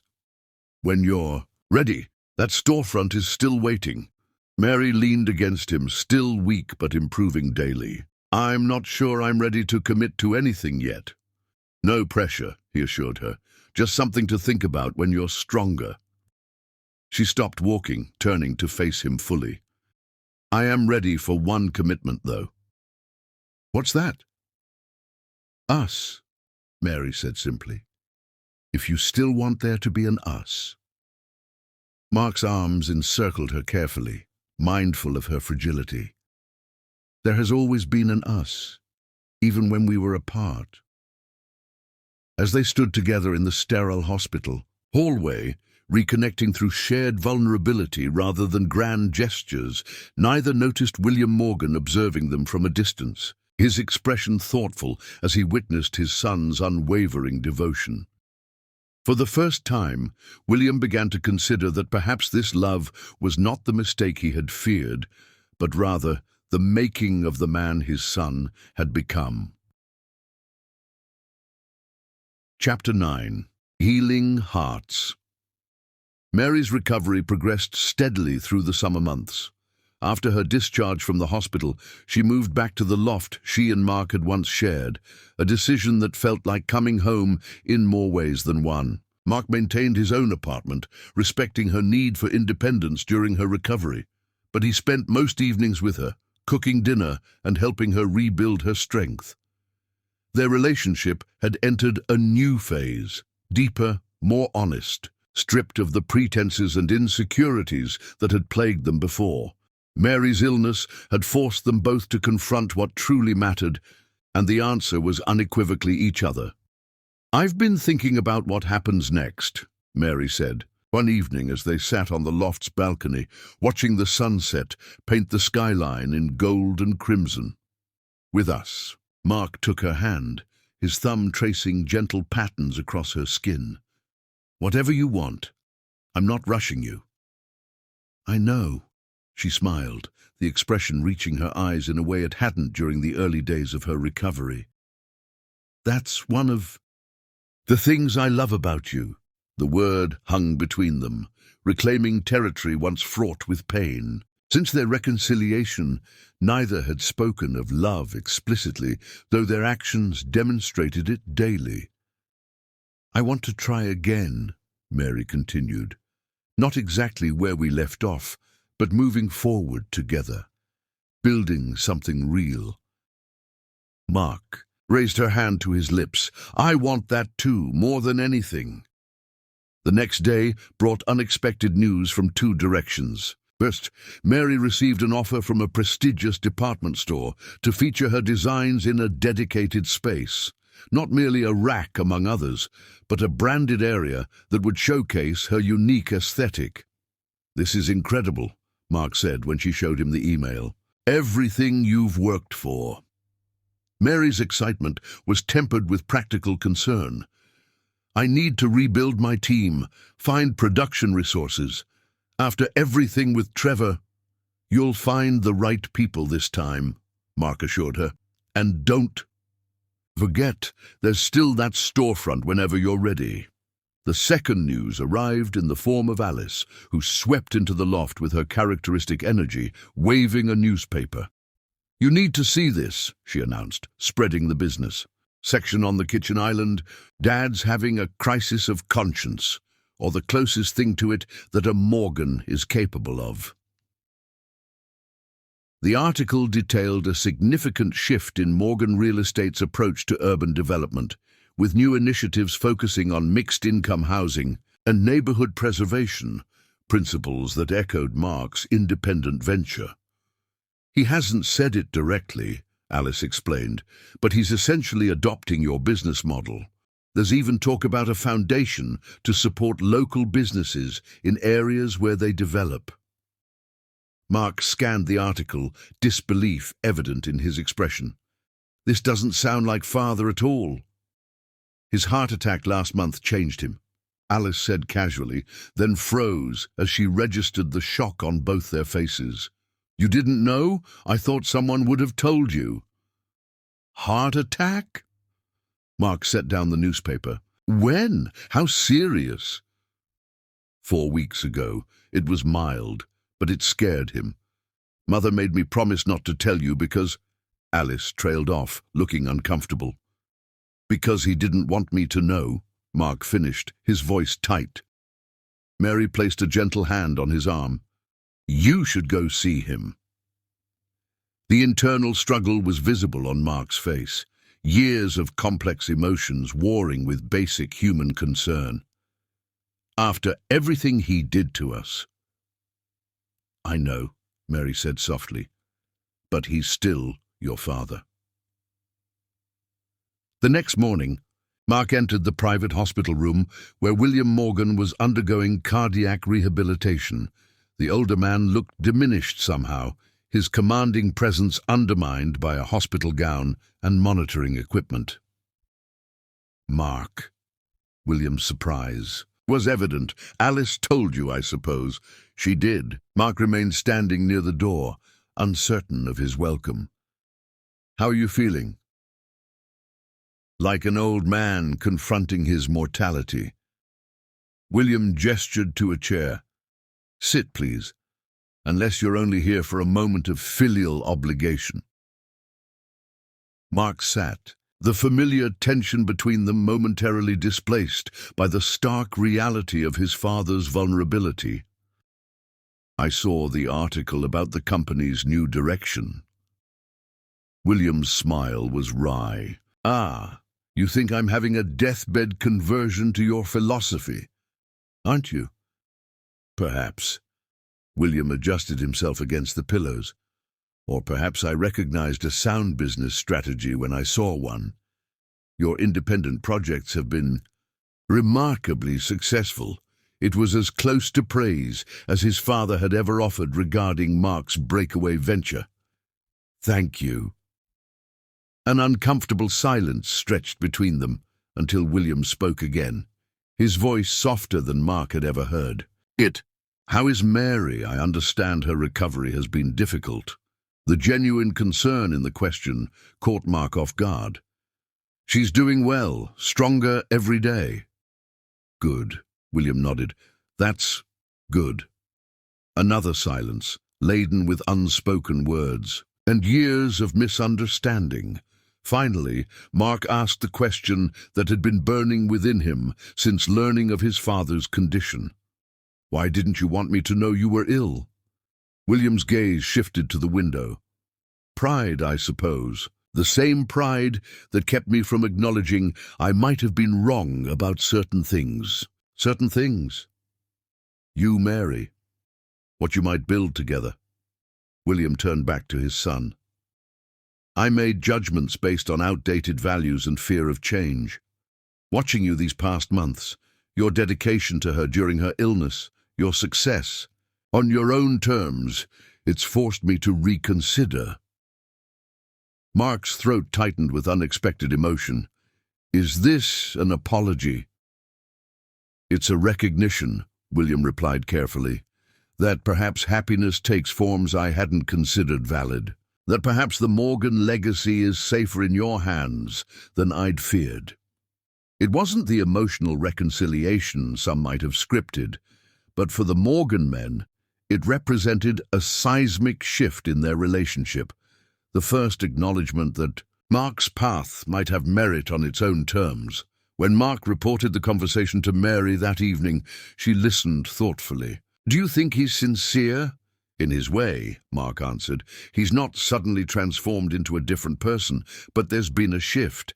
Alice says Mother is even asking about you, your health, your designs." "Miracles never cease," Mary said with a small smile. "What will you do?" Mark considered the question. Maintain boundaries, but perhaps open a door for both our families. 2 weeks later, that door cracked open further when Mary's latest collection received an unexpected endorsement.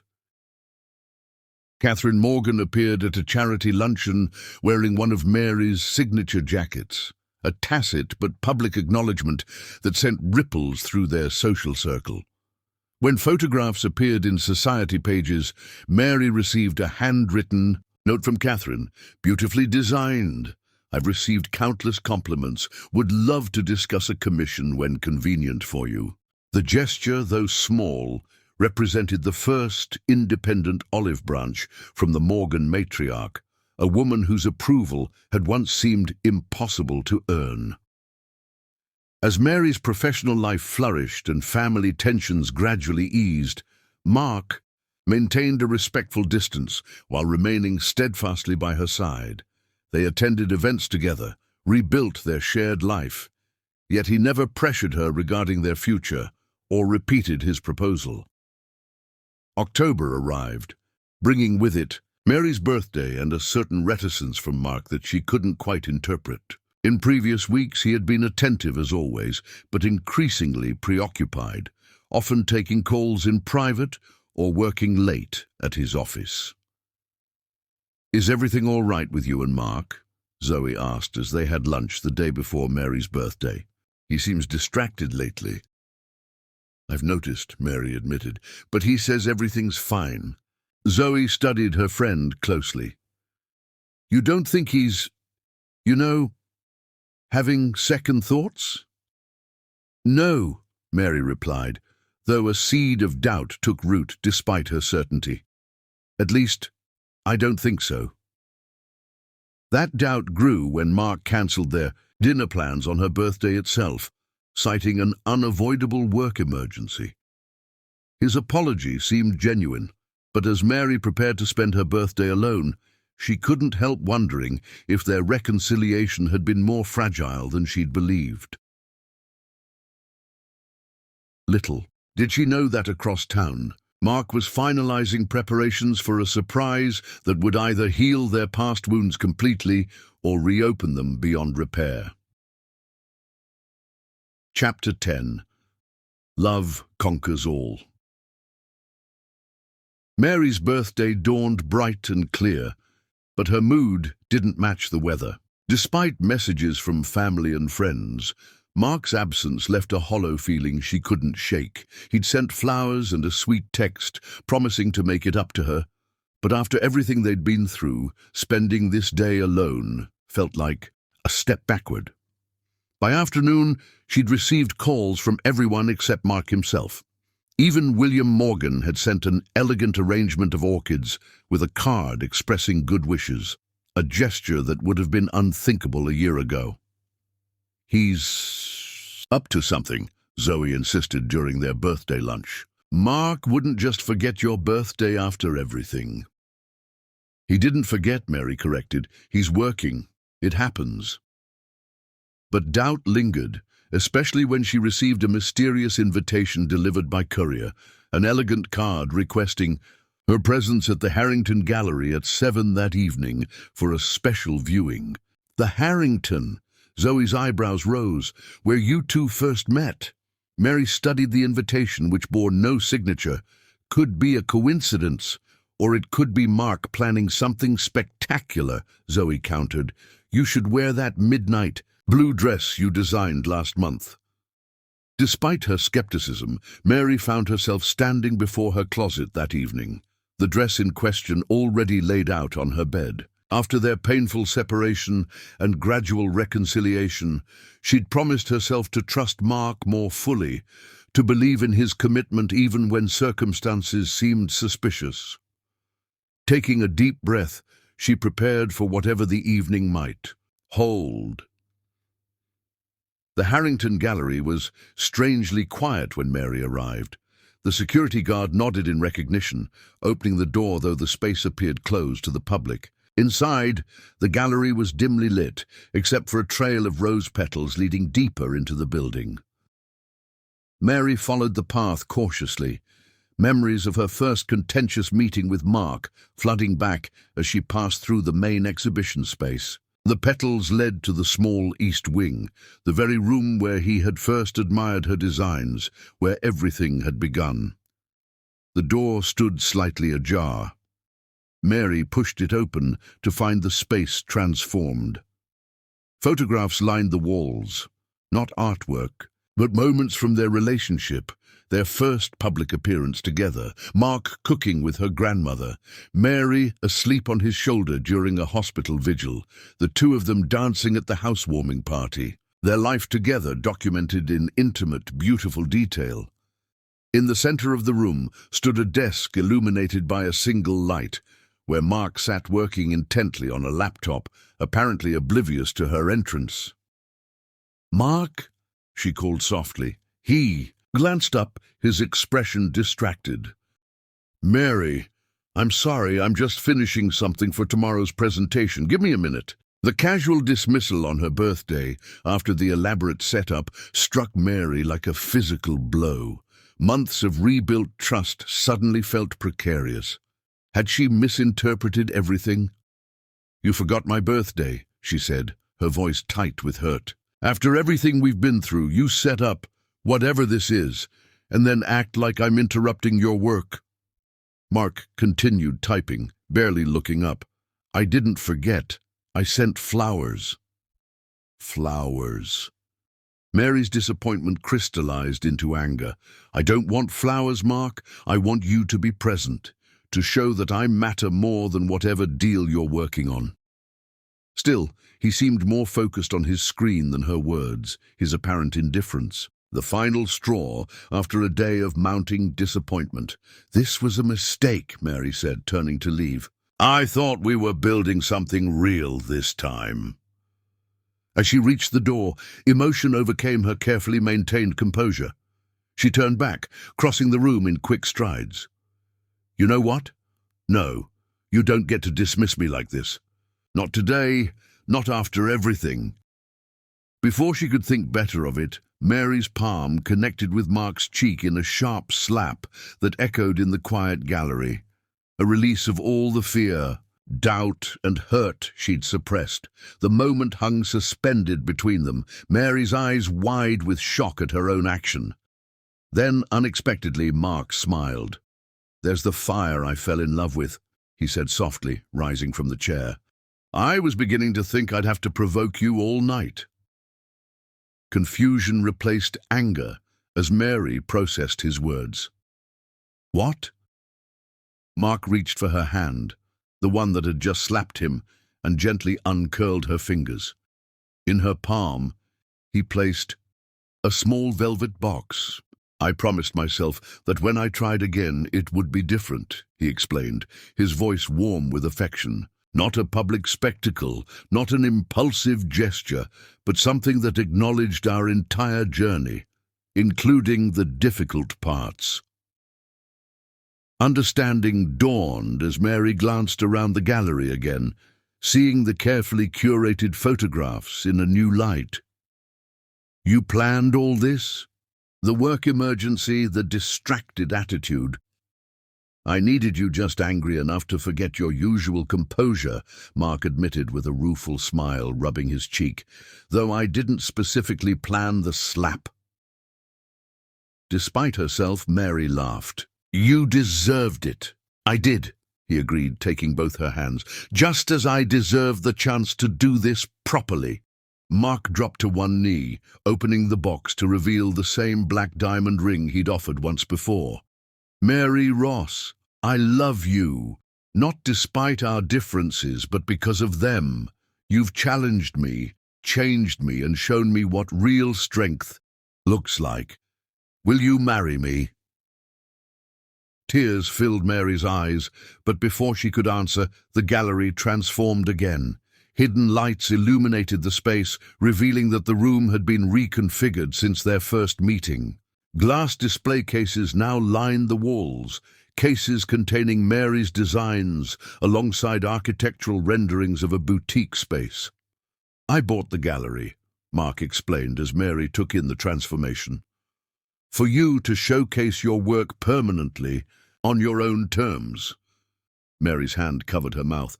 "Mark, this is too much," he asked, suddenly uncertain. "Perfect," she whispered. Then more firmly, "Yes. Yes to the proposal or yes to the gallery?" "Both," Mary said, pulling him to his feet. "Yes to everything." As Mark slipped the ring onto her finger, the back wall of the gallery slid open to reveal their families and closest friends waiting in an adjoining room, champagne already poured. Mary gasped as her father stepped forward, embracing her with tears in his eyes. "You knew about this?" "I gave him my blessing weeks ago," James confirmed. "About time." Two, even more surprisingly, William and Catherine Morgan approached, genuine smiles softening their usually reserved expressions. "Welcome to the family, Mary," Catherine said, with none of the condescension that had once colored her interactions. "Officially this time." Mary looked to Mark in amazement. "How did you manage this?" "It turns out," he said softly, "that love is more persuasive than judgment, given enough time." The celebration continued deep into the night, two families that had once seemed irreconcilably different, finding common ground in their shared joy for the couple. As midnight approached, Mark led Mary to a quiet corner of the gallery, where a small jazz ensemble began playing the song from their first real date. "So," he murmured as they swayed together, "was it worth the momentary heartbreak of thinking I'd forgotten your birthday?" Mary's smile conveyed both forgiveness and promise. "I should have known better. You've never truly forgotten anything important about us." "And I never will," Mark vowed, sealing the promise with a kiss that carried the weight of their entire journey, from contentious first meeting to hard-won happy ending. In the soft gallery light, surrounded by the visible reminders of both their struggles and triumphs, Mary and Mark had finally come full circle. The path had been neither straight nor easy, but the destination, this moment of perfect understanding between two people from different worlds, proved that some differences weren't meant to be overcome, but celebrated. 1 year later, their wedding united not just two people, but two families and two worlds that had once seemed incompatible. The ceremony took place in a garden, designed by Mark and decorated with fabrics from Mary's latest collection, symbolizing the beautiful intersection of their talents and perspectives.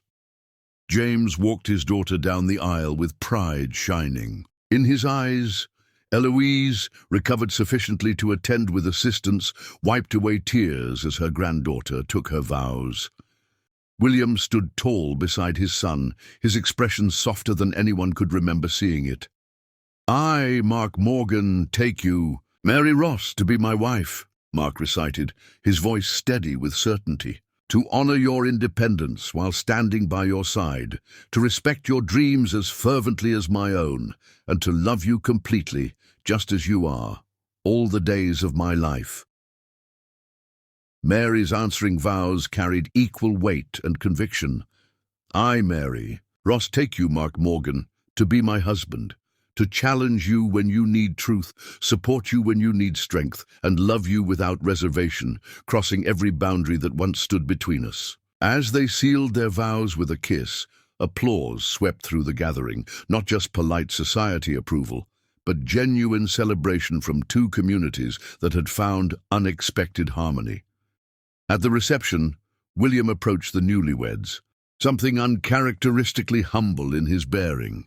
"I owe you both an apology," he said quietly. "I was wrong to judge what I didn't understand." Mark clasped his father's shoulder. "We've moved beyond that now." Mary's grandmother joined them, her wisdom earned through 9 decades of observing human nature. "I told you from the beginning," she said, addressing both families with a knowing smile. "These two souls were destined for each other. Some love is simply meant to be." As the evening drew to a close, Mark led Mary to the dance floor for one final dance. In the soft light, they moved together with the synchronicity of two people who had learned each other's rhythms through both joy and hardship. "Happy?" Mark murmured against her temple. "Completely," Mary replied, her head resting against his chest where she could hear his heartbeat, steady, sure, and hers. Over her shoulder, Mark caught sight of his new father-in-law chatting comfortably with his own parents while Alice danced with Devon, and Zoe clinked glasses with Mark's business partners. Boundaries that had once seemed impenetrable had dissolved, leaving only connections.